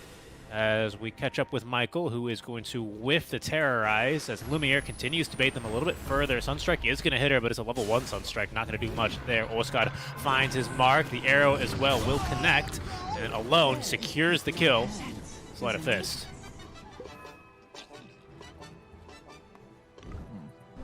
So speaking of that Sunstrike, go ahead. Paradise is not a big kill, but what it allows you to do, though, is going for these kind of sweep plays, because now the 5 can't cover the gank. Exactly. And so PP, he actually meteors because he's assuming people are coming for him, but they don't care. They're going to die to tier 2 here, and that's what they have to do. Risky plays that get you kills, and they bring down PP, very important one. They even force Mariano to TP. Can't take towers, you got to make do while the tower's still up. I actually really love this adaptation from Infamous. And a great ward, of course, which sets up for that one as well. Just kind of watching that camp. Not really expecting a ward to be there before the tier 1 is taken. Normally, that's a ward you take, you plant and check for after the tier 1 falls. Usually, teams will put a ward kind of closer here, right in the smack dab between the tier 1 and tier 2, to set up for aggressive plays like these before the tower is down. That's not the case here. Infamous are continuing to put the pedal to the metal, really. And I really like this. It's almost like we've changed roles from game 1, haven't we? And we're right back to just kind of pure aggression as they are hunted now for Alone. Homing missile on his tail. Oskar ready to counter-initiate with now not only the Burrow Strike Epicenter, but also buffed by the Inkswell. They 100 to 0 PP. No chance for him to get off a single spell or invoke anything. PP, though, Oskar is going to die to Rises, who TP's on in. Mariano holding down Affliction. Will get the kill there as they chase for more, but not by the Soulbind. They will only be able to get the 2-for-1 special. At least they finally get a defensive kill or 2 against the constant pressure that Infamous were applying. Yep. Again, the pressure by Infamous is it looks better than it is because it's more desperate, right? Like, the lack of push makes it so this pressure doesn't actually turn into anything tangible after a while. Yeah, it's great to get kills, and this is important, it's the way you have to play. But ultimately, if there's no objectives taken from these kills, then all you're creating is space for the PA and praying that she'll eventually be the hero that carries you the game. So Infinity can easily reset this game by just honestly not doing anything. Punishing these kills, being quicker on the TPs, and just keeping up the farm on Luna. That's why they're not so worried, and that's why the game still preserves a 2k lead for Infinity.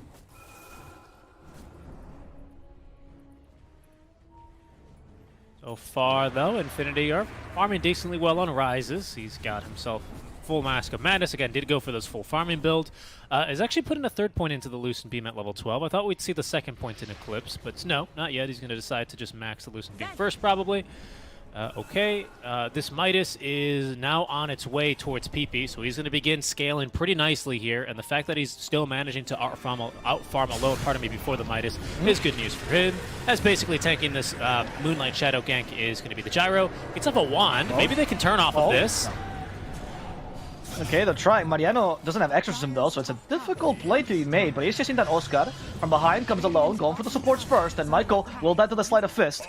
Two supports dead for Infinity. This is going to make him rethink if they really want to reinitiate this. Oscar sees the opportunity, goes for the Invoker. Arrow will hit. They hit him with a Soul Bind on top of that. They have anything to double. They don't need it. Searing Chains as long as they're together with the Epicenter. Mariano will try to fly in the air, but Epicenter will catch you once you're on the ground. Or at least the Burrow Strike will. Or some sort of damage. Is Mariano unkillable? No, he's not. Slavin gets him with a little auto attack. He dies for this, but in exchange, he does get the enemy offlane. Okay, so that started off, that's 4 dead total, isn't it, for Infinity then, right? Because, yeah, that started with the supports both dropping, and then, of course, they weren't able to escape without a Bramble Maze or whatever to cover their Shreks.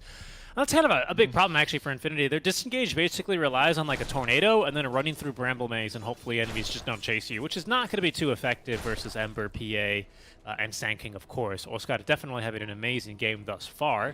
Infinity definitely recognizing that. They are going to be looking to try and shut down the Scorpion, as they will rotate right to where he's going to be farming. Will it be here fast enough? No. That is a resounding no, because Oscar is already TPing away, and he's out of there. Instead, Infinity is trying to find anything with this smoke. Will now perhaps make a move into the enemy triangle alone in the line of fire for this one as Michael, his smoke breaks first, does find his mark. But, the Remnant, they were waiting for him there, rooted up, but still able to cast spells as Mariano, and with the Exo active alone, dropping fast, no more Remnants down, he will fall. They've only lost the Willow in exchange for this. And with the Exo level 2 out, level 1, pardon me, they are going to just still make a play for Roche. Okay, that was actually really funny, because what happened there was that Infinity did a weird smoke, right? They went from low to high ground in the most awkward position ever, in 2 choke points, right? Usually, like pro standards, that's a bad smoke. But because of that, Alone thought there's no way they're coming from there. They must be, like, wrap-arounding, right? And leading with the support. And so he thought that space must be free, hence he falls right into the trap the enemy set. Like, literally the counter to the counter to the counter. Mariano?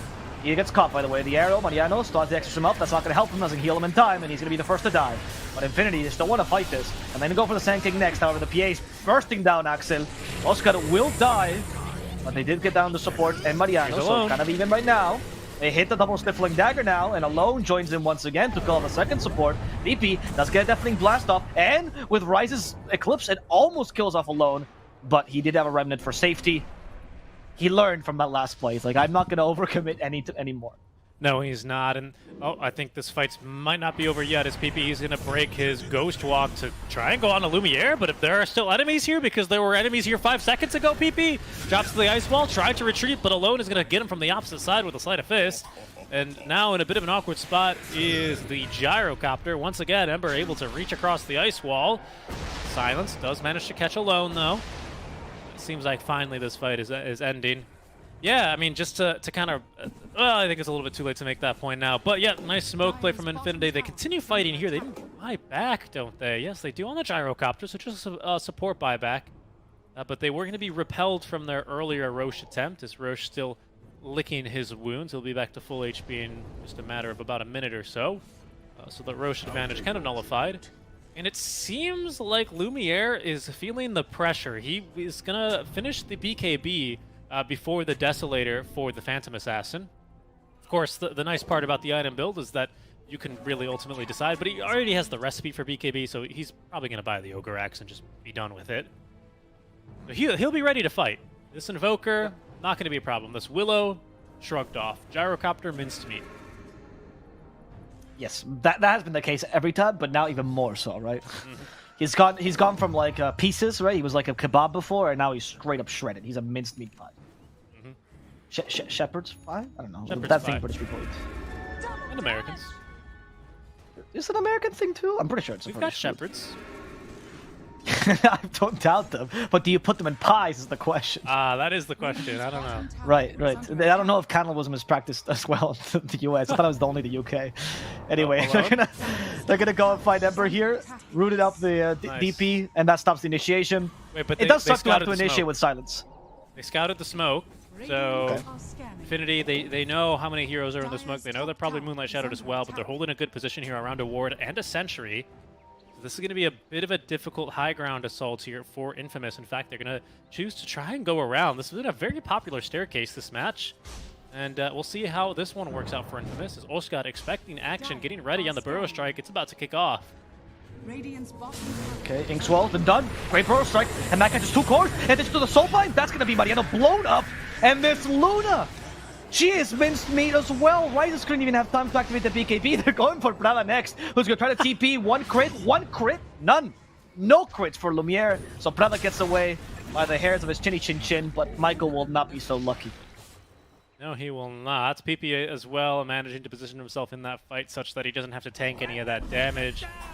Thank you, Oscar, but that is That's going really to be... late, man. Well, you know, he forgot. He's contractually obligated to play that every single time he gets a kill, right? But a beautiful initiation by him. He knew exactly what was coming there. They kind of just trusted the system, trusted the process, and now they're going to be rewarded with a Roche. Tornado is going to... Okay, PP making a valiant last stand. In fact, the stun, they just get alone. Wow. Exo active. Okay. Mariano's going in, but the Age is already secured here by Lumiere. Oscar outside of the pit already as Exo attempting to TP away. Good luck, my friend. He wasn't making it at all with those ghosts focusing him. All right. This is just the most...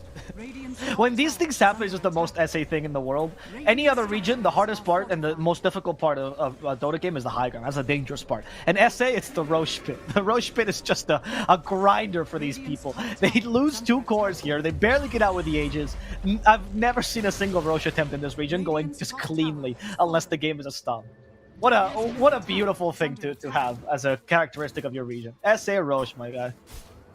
What did they say? Is it something the great equalizer? It's definitely the Roche bit in SA. I don't know what the great equalizer is. Death is the great equalizer, right? I don't know. Because everyone's, you know, the poor and the rich are both corpses when they're dead, right? But in SA, the leading team and the losing team are both just sitting ducks in the Roche pit. Yeah, I mean, I don't know if I believe that though. You know, like they did literally put the biggest structures on Earth by volume, probably still today. The Great Pyramids. You know, some people got those. Oh, right. Yeah. That's true. Some people are frozen as well, like, you know. I think you're just in denial, much like the poor people of Egypt that also didn't get buried in those pyramids. Well, a lot of people got buried in the pyramids, more in the bricks, rather than the actual inside. But you know, I'd say they're part of it as well. Fair enough. But even after losing, I'm sorry. Even after losing a couple of heroes, well, just alone really there, and XL as well, still Infamous with a big advantage. In fact, another smoke play here is kill the Gyrocopter. That's what you get for playing him as support. He's supposed to be a core. Look at his items, dude. He has cloak. Like that's his biggest contribution. Guys, I did it. I can now survive like 10% more. He's damage, dying 15%. so frequently. He's probably using the Nether Shawl while he's alive, and then as soon as he dies, he goes, "Okay, time to put Philosopher's Stone," and he scrolls through Facebook. Yes. I've actually seen it. He's actually done this thing constantly. I don't think he scrolls through Facebook though. I think Axel is the kind of guy that, or Prada's the kind of guy that he dies and then he starts marking plays for the team. Which is why he's better off dead than alive, right? You know. Quick note there, they did just snipe a courier. Yes, you saw that right. That was the Aeon Disc for Mariano. That is now not going to be available for 2 minutes. Big deal.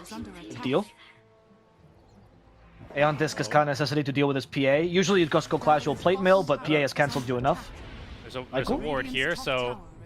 Yeah, and alone. He can be activated from Michael. Yeah, I mean, as a support, that's when you take a big inhale of the copium and you go, it's okay, guys, he BKB to kill me, you know. But I mean, it's just that. It's just copium. It was definitely worth it. Now there's no way they mount a defense. They've been constantly killing off one of your heroes one by one. And there just hasn't been anything you could do. There's no plays for you to make, especially when you're 4v6 here. So still a good play by Alone. It's also that he used Terrorize, right? So even in that, like even he'd also wasted some of his abilities there. So I would agree. Oh my God, Lumiere just shreds. So guys, I bought Cloak Knight to buy Chainmail, and with those two items, I might be able to survive 2 hits from the PA. Well, and there goes there goes the Philosopher's Stone right back in the inventory. If he gets Nether Shaw, I actually think he gets one-shotted by a crit. If he puts another Shaw on, he just dies to the crit. He still has a lot. I mean, 12 armor is still a lot. He's not tanky, admittedly. No, but with Nether Shaw, he has 10. So I mean, not really that big of a difference. It's probably like what, like 6%. I actually don't know what is. No, 12 is 43%. So the 10 would be what? Yeah, I don't know. Maybe you're right. I'm not sure. I'm not. It's not because you get diminishing returns, right? Okay, BKB active by Rises because he really wants to farm this creep wave, and then he's gonna TP. Yeah. Okay. The maybe he forgot to TP Sleight of Fist, right? Yeah, right. But okay, that's fine. I mean, Risers has to do these kind of risky plays because they're losing a lot of map control now. As we said, the teamfight for Infamous is stronger as the game goes on. Their team is overall a bit stronger, and we're starting to see that now as they can take objectives. They put a lot of pressure. This all comes though from Oscar's plays in the early game, playing like essentially a Timbersaw and diving tier 2s for kills. And this allowed them to slowly get that space on PA. So a big deal. Infinity can still recover, however. I also want to say, Infamous, they may have lost their coach, right? I think you probably talked about that in the pregame panel. They lost their coach of 14 months, went over to Thunder, so we'll see how he does in a little bit, right? But I'm not sure how much that may have affected them, right? But my goodness, they do have this strategy of whatever, early game doesn't matter, we'll draft for the late game, and we'll play it from there. Because that's basically how all 3 games have kind of looked to play out for them. Obviously, last game they didn't get there, but game 1, that was exactly it. And this game as well is looking strikingly similar in terms of the tempo and the storyline, isn't it? Yeah, Inkswell used on Lumiere. They were expecting that he was gonna go in. You're right. Yeah. They do have all these safe traps on Infamous. You mean not Infinity, right? Yes. Sorry, the Infant. Yes. Infamous coach. Yes. I was gonna say because Infinity needs no coach because Papita is coach and player at the same time. That's his skill set. I'm not even joking about this. It's really true. I've seen Papita in a team, and sometimes he'll go and say, "As a coach, I'd say this. As a player, I'd say this." And you go, "What? You're the same person. What does that mean?" So Mariano does fulfill that role for Infinity a bit more. Oh, I think that's why he's working so well for them. Affliction, by the way, has the Inkswell Shard. Just a quick note: if you see someone get dispelled suddenly, that's huge, actually. That's huge, because that means once PA goes in with the Inkswell on, you just don't kill her. You can't, right? Unless you have overwhelming damage. Well, unless you activate it like this, right? That's not very high. We have Shard on PA next item as well, by the way, for Lumiere, now that he got Basher. Basher will stop this BKB TPing nonsense from Luna, and I think the Shard will be able to just shred through this TP. Gets rid of that Moonclaves. We're just gonna move on through that BKB usage there by Rise. I mean, okay, sure. You have to test it. Like, it worked once in the top lane. No, I think he actually was hoping they would go in. Oscar already fighting against the Dark Willow. Dark Willow doesn't die. They stop Oscar for a second. This teamfight is very chaotic right now. The supports are trying to fight back against Oscar, and they realize 2 supports don't deal enough damage. Instead, it is Rises who's dying. We still have BKB on Lumiere. They use a soul by Mariano, but he's not linked to anyone. Instead, Shahsid will die as the BKB TP. Oh, he TP'd to the wrong objective. He realizes, yep, I can't go there. He's just to kill Invoker instead. Teamfight continues, and Infinity wants to cancel this, but Aeon just triggers. No more damage to the TP for a couple of seconds, and afterwards, there goes a burster. Oscar holding the Sandstorm, killing off the supports, and now it's DP and Luna managing to finish off the PA, but we still have Alone to deal with that Inkswell, with the BKB. They stunned Mariano. They got rid of Luna. Another Burrow Strike. Oscar will live for now. That Cursed Crown deals no damage, so Oscar will be fine. And Dark Willow giving up her life, trying to bring down Oscar with that ward reveal. But Oscar had a blink ready the whole time. Yeah, that's that line. Now you say it, Oscar. The mini blink there by Oscar to flex on them.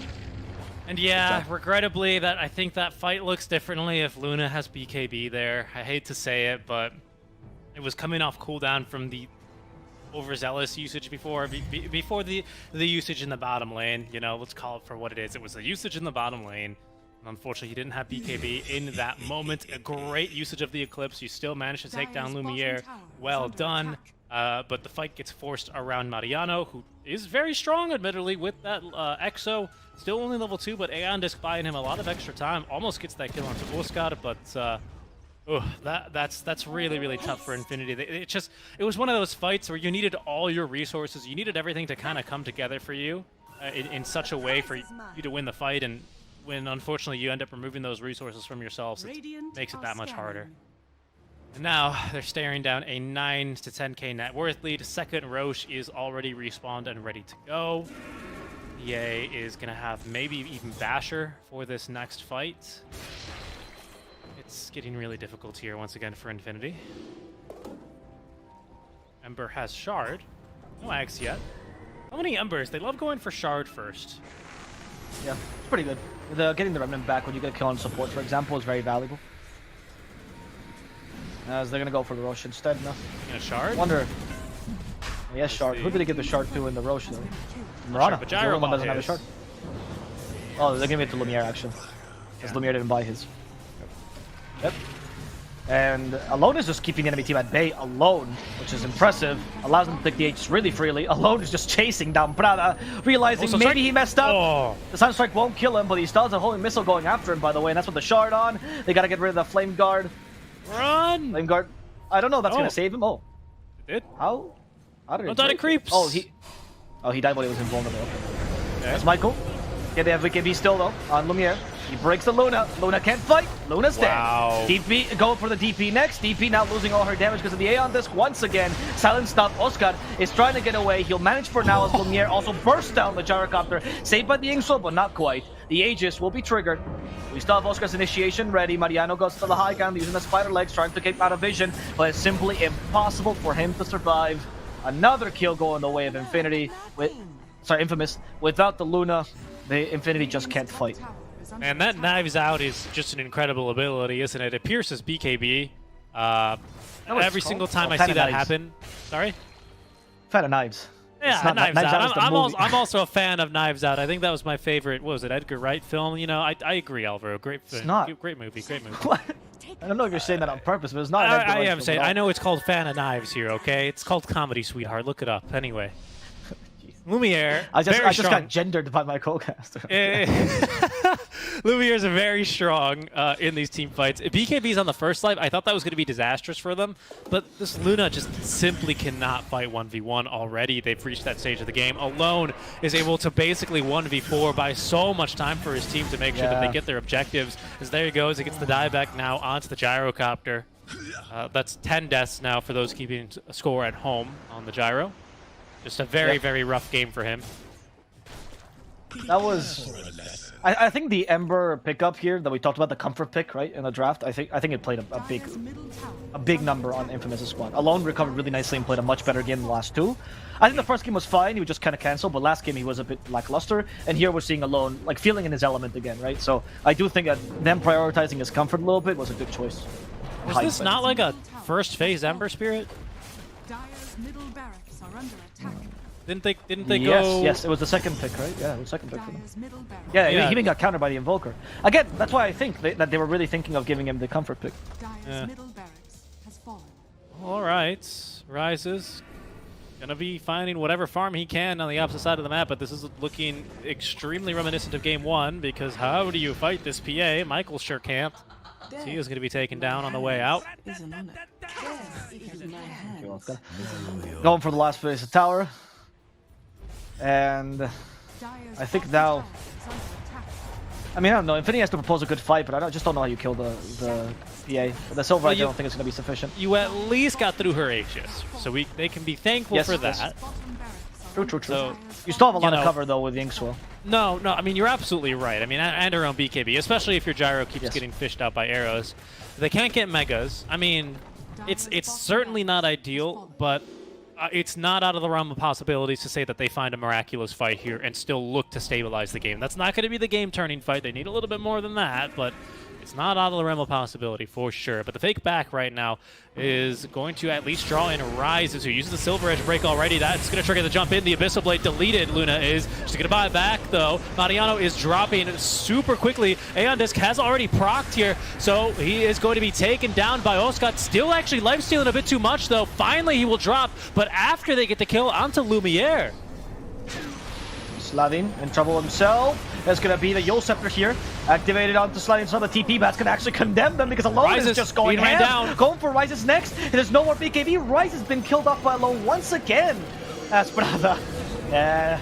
Us got a Tips Affliction for that. He knew he just saved his life there. And then proceeded to destroy the rest of the team. Mariano does get a kill here. Oh, hello. Who cares? Right Alone's back. Get a Remnant anywhere. Yule Scepter used to stop the Searing Chains, but Alone is going for another kill onto Mariano. Wants to get the Inkswell stun. He'll find it. Here's the PA back again. Mariano will be destroyed. And Infinity, I think that's game. That is game. They will lose the series and game 3 against Infamous, but they put up a really good fight. They put up a very good fight, yeah. Wow. I again was almost convinced that Infinity were going to be able to take that. I believed up until they ended up losing that Roche fight that they still had a very serious chance. But once again, just a very tough draft, right? The core-to-core in the late game, it's been the same story for all 3 games of the series, always favoring Infamous, and Infinity unable to really apply the early pressure they needed to get a good opening in this game, just can't seem to force things that early. But I really did like this draft. I thought the support gyro was neat, and you know, if you were able to play it fast, would have had a big impact. But once again, that just doesn't seem to really pan out that way here for Infinity. They're going to lose in 3. Yeah, I think that Infinity's... maybe we overestimated the power of this Luna, or they didn't really play around that power spike as well. It's hard to tell, but I didn't really see Rises being that impactful this game. Not a criticism towards him. It just feels like the game was played more around Mariano than anything else. And he was the real damage dealer. I never saw a moment where like, Luna came online, now you're afraid of her. They always kited her. They always were able to burst her.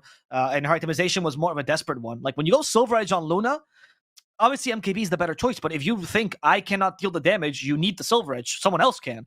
But that's not a good position to be in if you're the carry, right? Yeah, no, agreed. Ironically, probably the best fight that Luna had was when the enemies knew she didn't have BKB, so everyone was so willing to go on her, right? That 1-1 fight after they, I think, got a 2-3 bottom or whatever, but by then the game was already just so difficult. Mariano, again, with a good game, but again, it's the DP's not going to be able to carry you through the game against a PA and an Ember Spirit, who were both pretty well farmed. Never really got to see the Invoker pop off that much either. He definitely had some good lanes to rotate to and found kills in the early game, right? But wasn't able to transition fast enough. Didn't really have the best setup for like something like a Cataclysm to make happen. So tough series for Infinity, but a very promising first series for them, even if they end up losing. Let's see what our panel has to say about that series and what praise they can have for Infinity.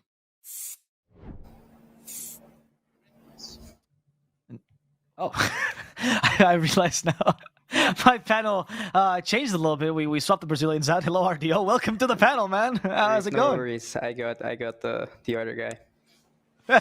Yes, RDO. Did you watch the series? Please say yes. Okay. I watched the third game. I can talk more about the third game. Nice. Tell me about the third game. What do you... Well, actually, to begin with, because we didn't have you on panel before, did you favor the Infamous draft or the Infinity draft at the beginning of the game? I like the Infamous draft more because they have the Mirana plus setup.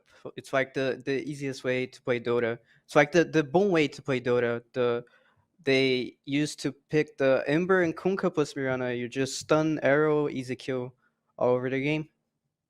Yeah. Lacoste, what do you have to say to that? Because you guys were siding a little bit more with Infinity. What do you think went wrong with Infinity's draft here? I mean, that one fight when they were holding the enemy triangle and Sanking just got a 2-man burrow strike on 2 cores, which kind of sealed the deal. Like these Roche fights seems to be like the downfall of some of these teams, and it seems like in a lot of different regions, we can see the pattern where these like lower division teams that got into the upper division, they tend to put up a really good fight against good teams. We've seen that yesterday, Beast Coast against Balrogs. We've seen that day before that, cut against EG, where they're able to take down one game from them, but not able to like win the series, which is a bit of shame because like they still play some good Dota, but they fall down as victims to like decision making because they need a little bit, I would say, more experience playing against the better teams. Did you agree with that, RDO? Did you see that a little bit in the game? Yeah, I think the Division 2 teams, they're more like they're more unstable. They play really well, but they can't always play really well.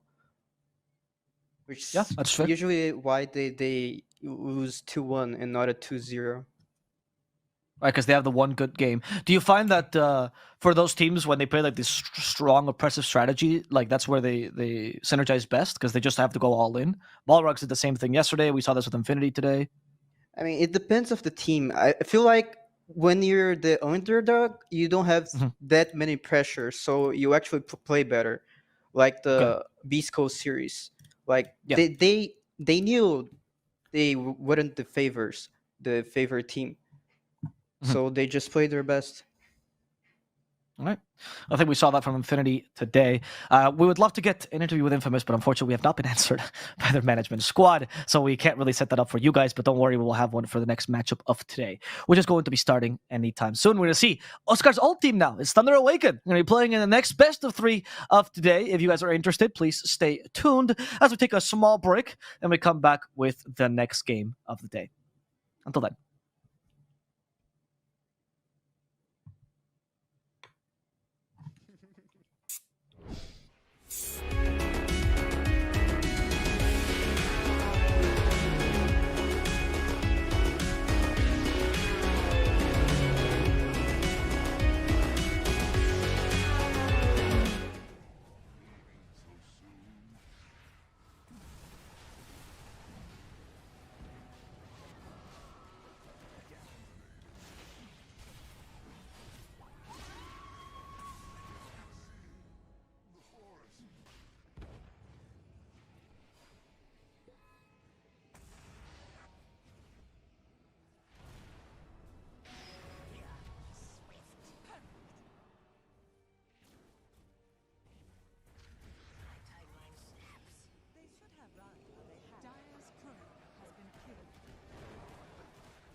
Hello, guys, and welcome back. We have the last series of the day. It's Thunder Awaken versus Hokori. It's starting any second now. And for that, we did a massive change in panel. And yes, I'm excited for this series, but I'm almost as excited for the panel that we have. 2 pro players, current pro players, not casters, not analysts, pro players right here.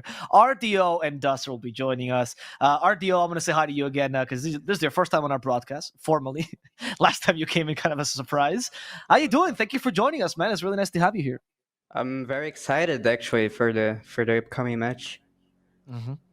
Duster, also a veteran of this broadcast. Well, he's been here a lot. How does it feel to be on this panel without a Steenie? Do you feel a sense of loss right now? Or It feels a bit naked, but let's see how it's gonna go. Nice. So let's talk about the match. Hokori versus Thunder Awaken. Hokori recently made some changes, in case you guys don't know.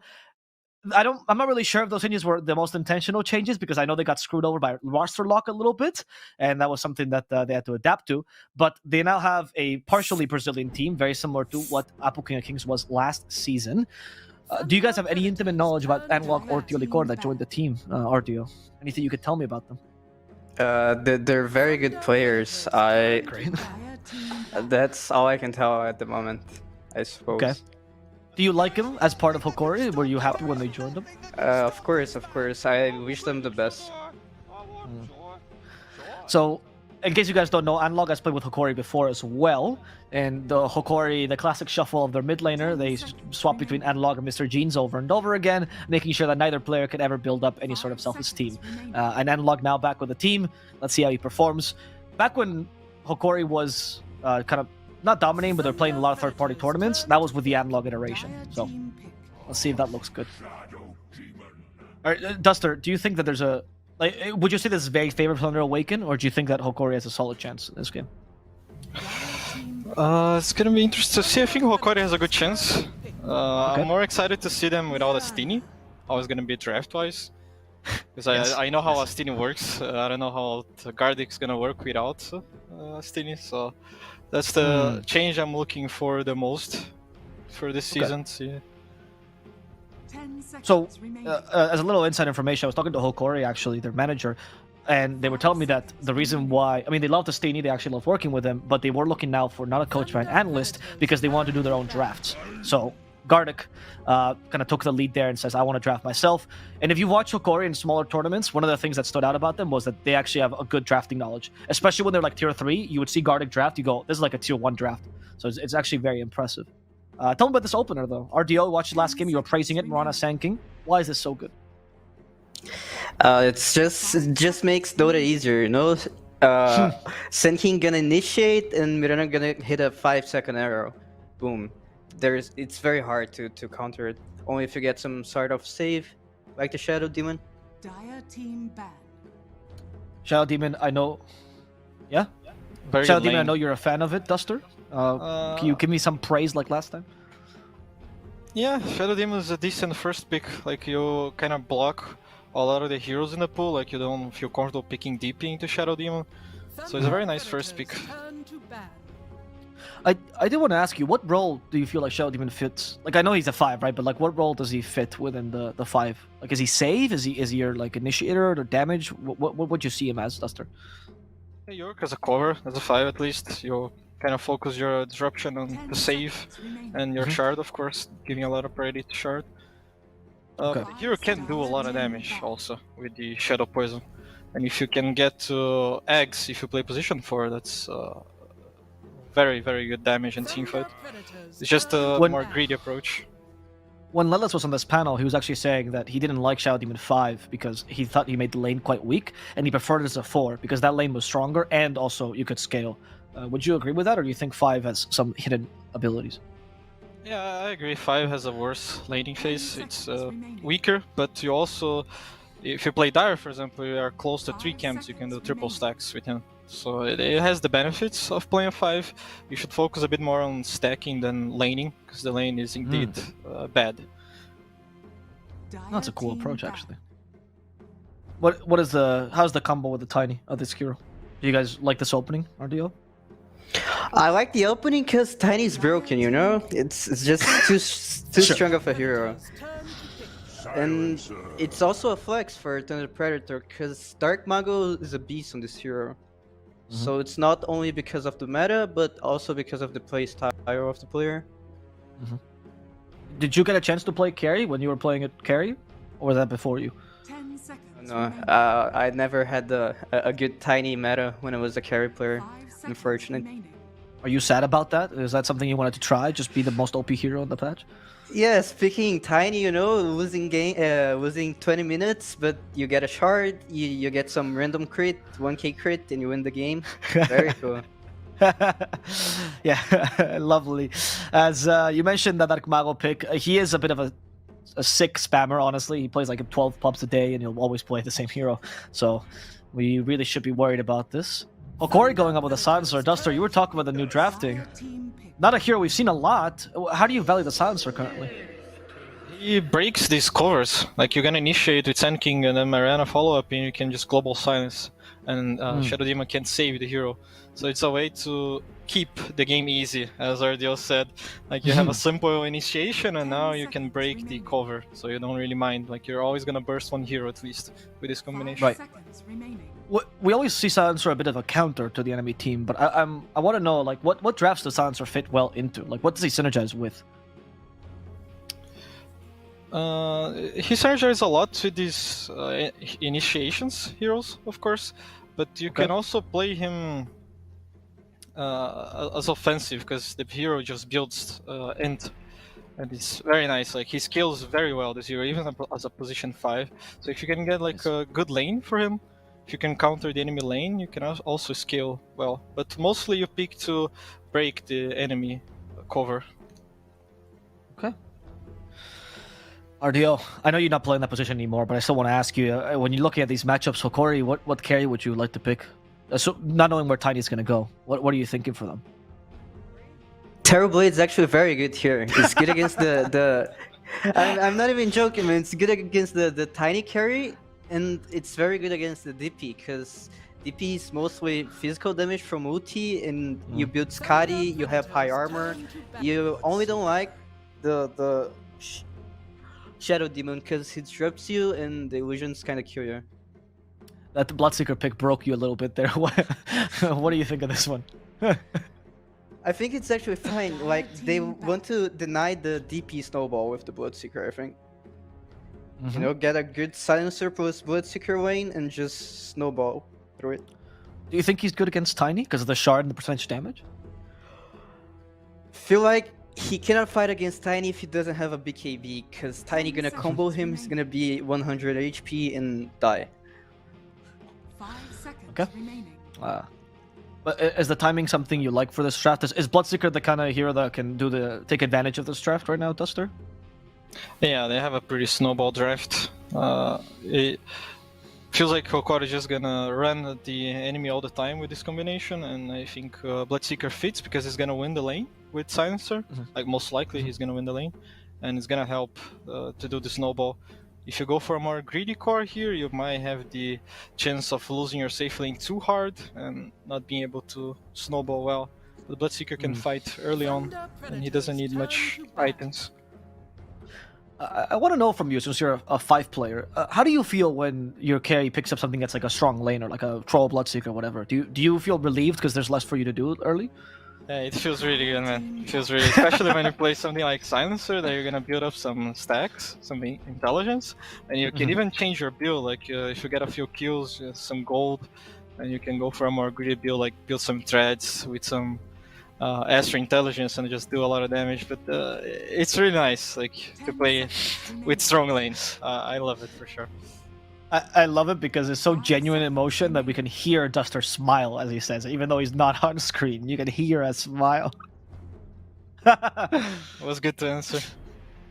What last picks are we looking for here for Thunder Awaken? Actually, RDO, what are you guessing the 10-year DP? Are they just being flexed right now, or where do you think they're going to be going? Sorry, can you say it again?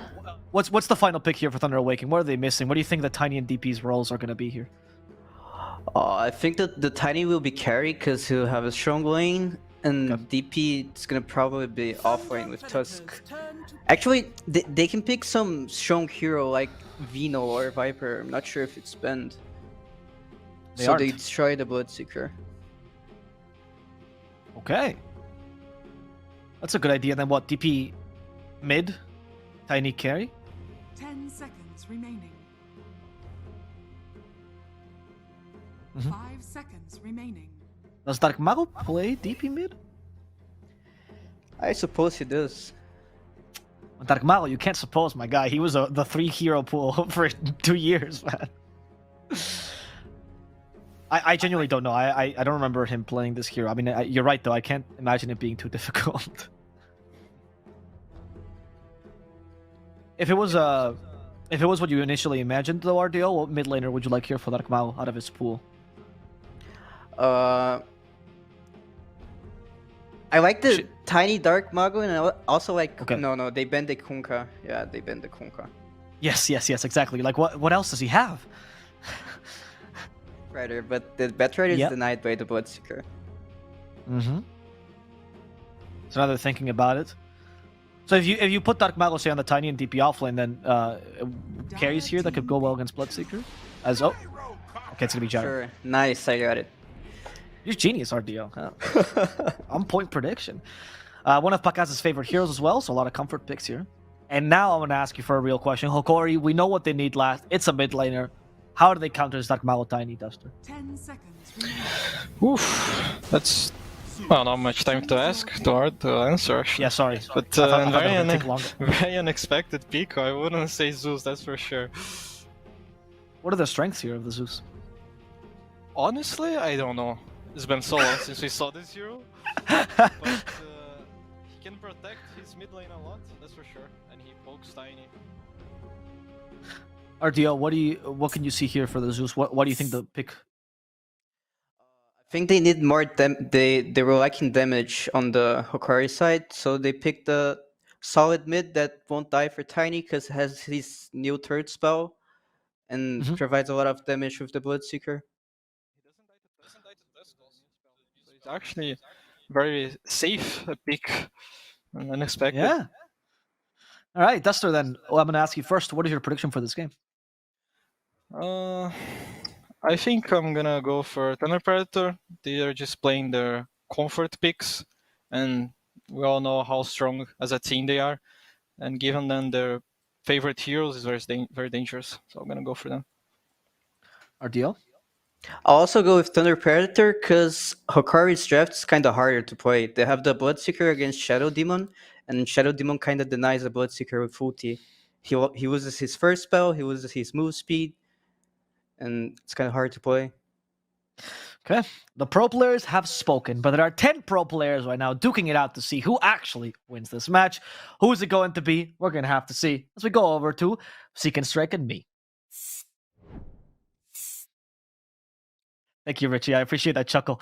My other option was calling you Richie, so I had I had so many avenues there. I'm surprised you didn't go for the grammatically correct route, but that's okay, you know.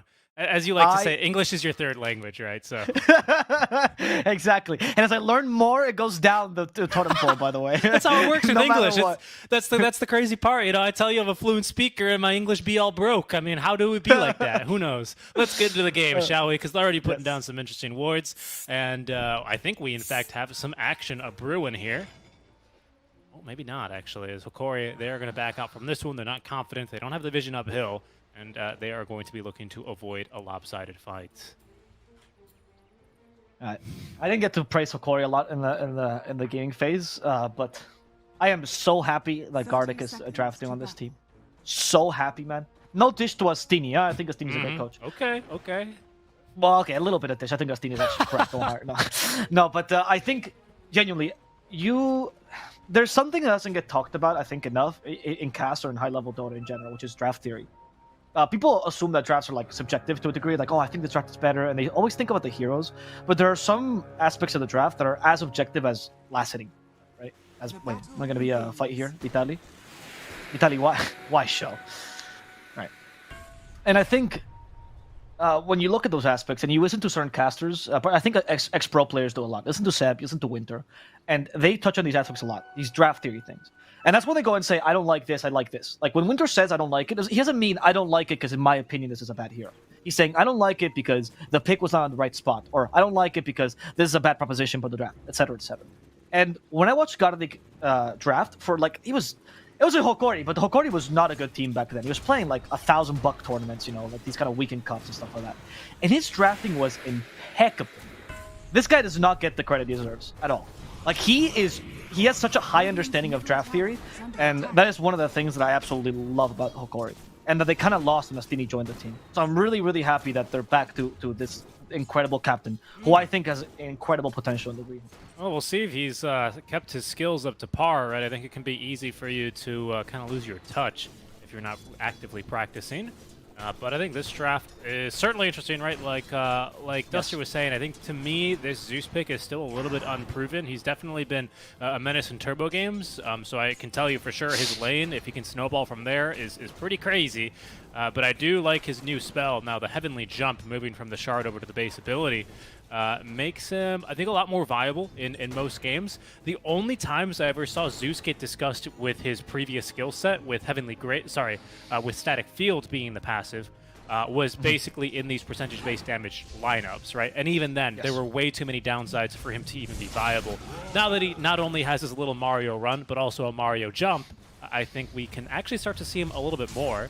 Surprised we didn't see him at all in the qualifiers versus the Tiny, though. When everyone talked about percentage-based damage, even though he now lacks it, he never came up in those discussions or in those lineups. He does have a shard now, right? Well, you can still get it, right? So it's important to know that he's still good against Tiny for that reason, and I agree with you. I also think this Heavenly Jump is really good. I actually think people are sleeping on some of the aspects of it. Like, yes, okay, the jump is good.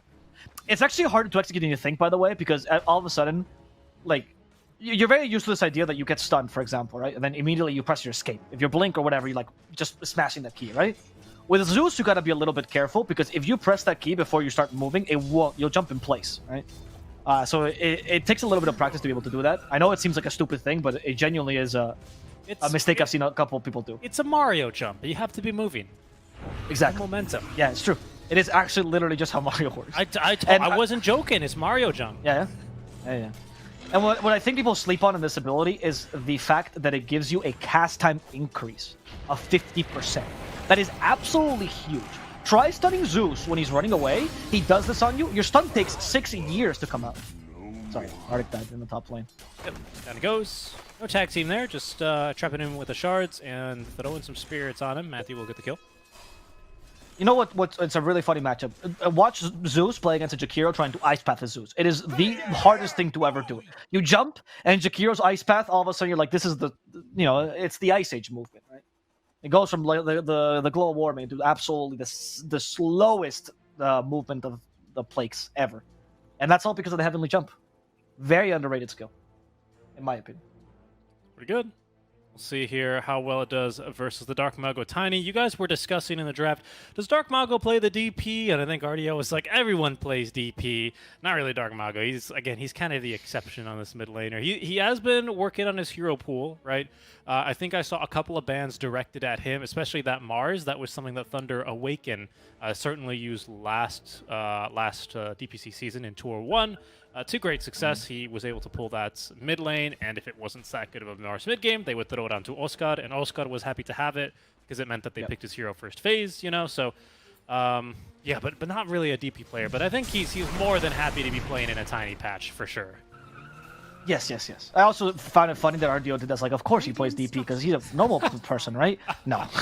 I mean, come on. Like, Mago for years in tournaments, the first thing he would do as the game started was post 5 YouTube links to different reggaeton lyrics, and then post the reggaeton lyrics there. Yeah.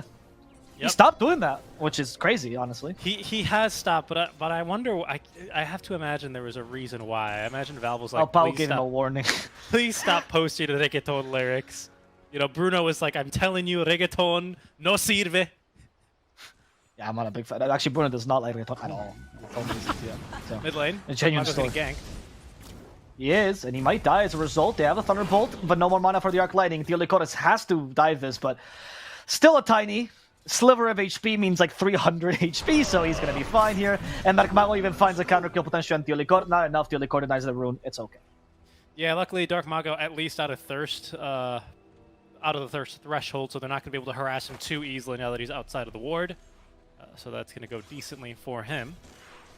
Let's talk a little bit about other lanes, shall we? Especially while the mid laners kind of retreat to refill their bottles and lick their runes and whatnot. Let's talk about top first, I suppose, right? Because there's been action here already. What was Matthew's going to walk into that blood, right? Gardic now very wisely keeping his distance, but it looks like they're going to make a play now towards the Yuma, as they will slow him here. Nice ice shards here are going to be applied, but slowed by the Arcane Curse, which Sacred is going to go ahead and extend once. Just once, though. However, in trouble is going to be Tusk. He's fine, he's fine. Yuma saw the salve being used now, and he's like, well, I'm not going to chase after that. And now Yuma, by the way, in the usual segment of the Seek and Strike and Avocast, let's rave about Bloodseeker. Yuma going for the right build here. The typical build. Oh, Matthew. As you get the blood right. I think he will die. Yeah, Yuma's just going to chase him down. And with one hit, he'll do the trick. It's going to be Gareth who gets him instead. Not ideal. So well done by Matthew, actually, sacrificing himself. Yeah, but not ideal. Yeah, still works out. So, I was going to mention about the Bloodseeker is that Bloodseekers, I've seen a lot of people that you can tell someone can't play Bloodseeker carry when they go for the second point in Blood Right. Only if you have stacks should you ever get that second point in Blood Right. Intended Yuma, maxing that Thirst and getting the early point in Blood Rage. That early point in Blood Rage helps you farm. You can actually max Blood Rage if you feel like you have a free game, but if you think you can play aggressively with your team, max Thirst and go get kills. Usually, only 3 points in Thirst are needed, so we'll see what he decides, but it's fine if he maxed it. Finds Dark Mago. They are going to try and get Analog, but he's going to Mario leap up to the high ground. And he's going to be A-okay as the Power Rune spawns top. It's a regen. Arctic takes it.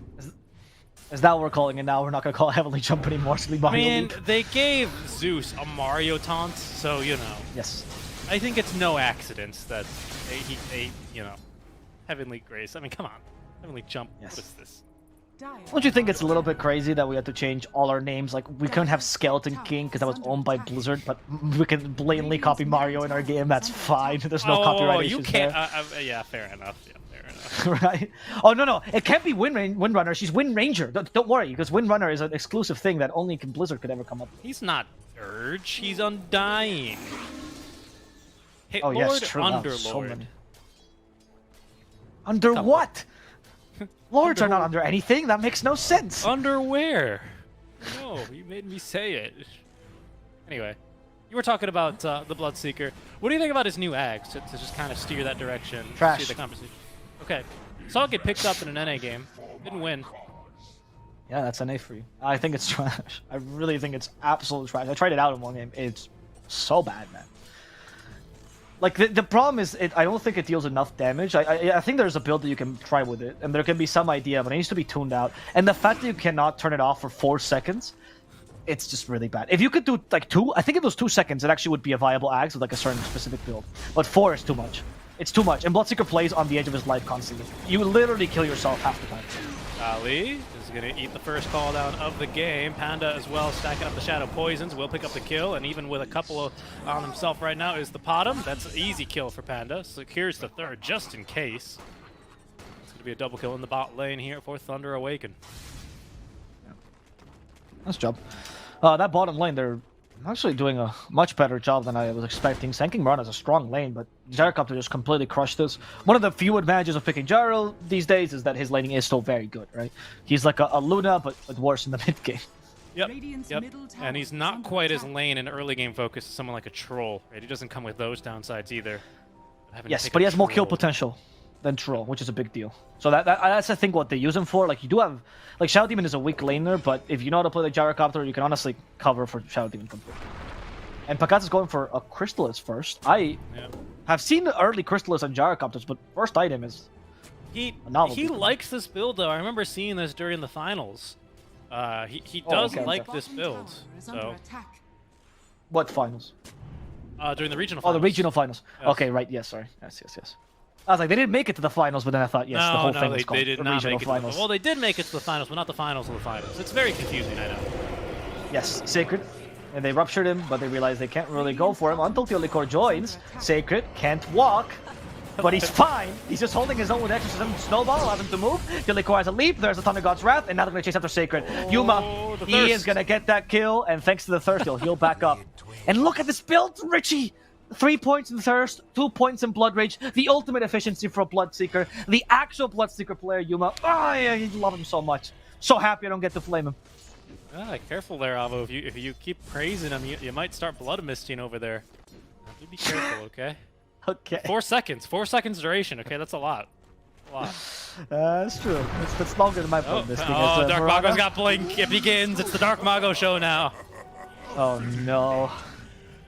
Oh, this is really scary because Dark Mago knows no fear, and when he plays the Tiny, he shows it. The pressure that he puts is insane, and as a little tidbit about what Thunder Awaken comes, or previously Noping comes sound like, when Dark Mago gets Blink, he literally initiates on anything he sees. He just never really thinks, oh, I can't kill him, or oh, I'm gonna die here. He doesn't really, that doesn't cross his mind. And when his team doesn't join him, he literally goes, you guys are being cowards, I'm just gonna go in. And that's the Dark Mago play Here style. it goes again.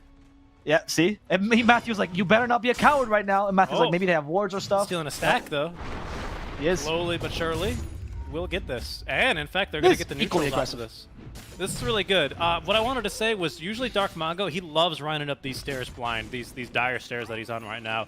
Much to the demise of Thunder Awaken during the regional finals, I will add. I don't remember what hero he was playing, but he did end up just kind of running and then eventually blinking up there without vision a couple of times. But when it works out for him, and when this goes unpunished, my goodness, this man, I mean, it's too much confidence in his sails, and there's nothing stopping him after that. So he's feeling himself. I think when you play, like, honestly, 12 or 14 pubs a day, and no matter win or loss, you will play that consistently, I think that's the biggest resilience you can have in a player. His mental fortitude must be so high, I can't imagine. Yeah, I bet sometimes, you know, they're losing game 1 and he goes, it's okay, guys, GG, we go next. And they go, you know what, Dark Mago, you're right.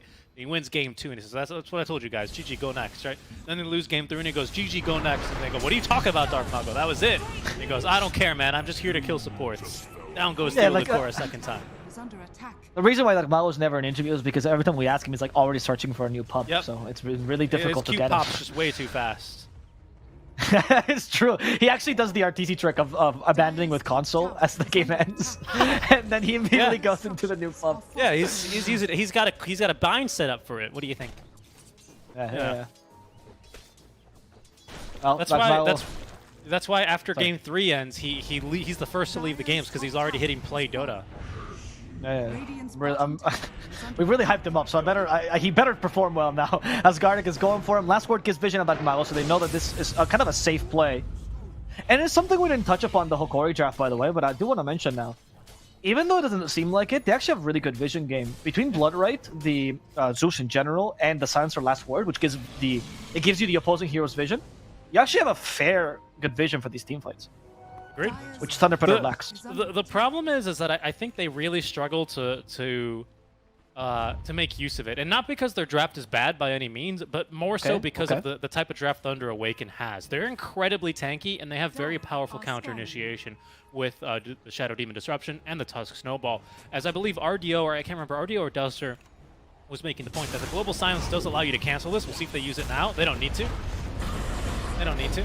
Ali is going to provide a little bit of lifesteal. Dark Mago's going to jump back in. There's going to be that silence. Oh, but the illusion room to purge it off here by Dark Mago. Not like he had any spells to use anyway, but it does give him a lot more confidence. Yes, we all know what he said there. You guys are being cowards. We should fight. And he goes in alone. Nobody's there with him.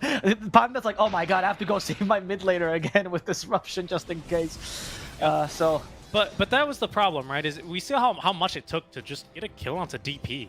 And they barely got it, right? If DP is not silenced and is able to start Spirit Siphoning the Sand King, she probably lives, right? Like, it's important that they actually use Global, but now they don't have that. How do you kill Tiny? How do you stop Pakaz from just farming, as he's going to be running down Garda? He's casting his spells. He doesn't care, no Arcane Curse. Yeah, that's true. Even with the last word, I don't think... I mean, how many points does he have in Arcane Curse? 3? It's a good amount of damage, mind you, and Dustin was right in the panel. Like, Silencer inadvertently scales into a huge damage dealer into the late game. Especially, I want to point out a talent that he got recently that I think is really good, is the last word into multiplier. It's kind of brutal against these edgy carries as you get into the late game. It deals so much damage. As they get Pandamu, they get rid of the save, but there's a second save in Matthew, and that's gonna allow him to initiate as Dark Mago also joins in. Analog's already dead. Vitali could be in trouble. He is in the Sandstorm right now, but they do see him. Tag team's off. Vitali, though, has Burrow Strike now. Needs to find a way to stun himself out. With Blink Dagger, he'll be able to succeed. Nice. Panda could have triggered the Shadow Poison there to cancel the Blink, though. It's still super heavy losses, though, and I think at the end of the day, Thunder Awaken are super happy with Mago? this. He's chasing. Dark Mago, he went too Yuma. far, and he's going to die. Dark Mago going for the Sand King. Trying to take Counter-initiated it. on. Yuma doesn't want to fight this, though. He knows when it's wise to retreat, and it's now. Oh, and that's kind of bad. I mean, okay, Pakaz at least he's going to stay to his task. He activates the DD rune and just pushes down that tower. But Dark Mago does end up pulling Sacred with Exo active away from the real objective, that fight. So it does give a little bit of an opening. Once again, Dark Mago, again, he just doesn't care. He's going to go for these kills because he can. Almost gets that one. But still a very strong fight for Thunder Awaken. A beautiful toss by Dark Mago. I don't know if you caught that, but finds the Zeus on his counter initiation and says, I don't care about Sand King. I'm going to put the Zeus out of position. Throws him up. He basically alley-oops the Zeus to the Tusk, who Walrus punches him into the grave. That was some really, really nice team play there. Gardic? Very difficult to do. And here they go again. Oh, they don't even need the Walrus punch this time. What was that? Was that? Oh, True Grab plus the tag team, I suppose. Just kind of wrecked him. Like, he just fell down and plop, he's dead. It's just that easy. Gardic is always going to be at the mercy of this Tiny, so the thing is, Gardic just needs to... He just needs to stay as far back as possible. I don't think there's anything else. Yeah, I don't think there's really anything he can do. I mean, he has confused raindrops. I guess he can get like a casual cloak and just hope to live to at least cast one spell, but yeah, it's going to be mighty difficult for him this game. Yep. It's okay though, because honestly, Silencer is a global silence spot eventually, so it's not. Yeah, really just buy back the more than global, that. right? Well, I mean, there he goes again. This kill duel, I mean, it's excellent. Like I said, this Thunder Awaken, like I alluded to actually in the last game, is that this Thunder Awaken lineup, they had been playing together for a long time, which is why I was very surprised to see when Oscar departed the team in any form. But that being said, Dark Mago and Matthew still have an immense amount of games together, especially harking back from the No Ping game. Omega Gaming, I believe these two started playing together on, in fact, which was... Actually, I don't believe that's correct. I think they were playing with Mingate instead of mid lane, and not Dark Mago. But still, No, the Mingate case was carry. Mingate was the carry, Mago that's was. right. Pakaz. Yeah, it Pakaz. was Pakaz. Thank you And very also, much. it was not Matthew, it was Ince or Tano as the 4. Those are the 2 changes. On Omega back then? Yes, on Omega. Yeah. Yeah. That was because Tano was Bolivian and so was Mingate. Ah, that's right. Oh, either way. That's it. What was the point? Sorry. My point was what they was the played point? together.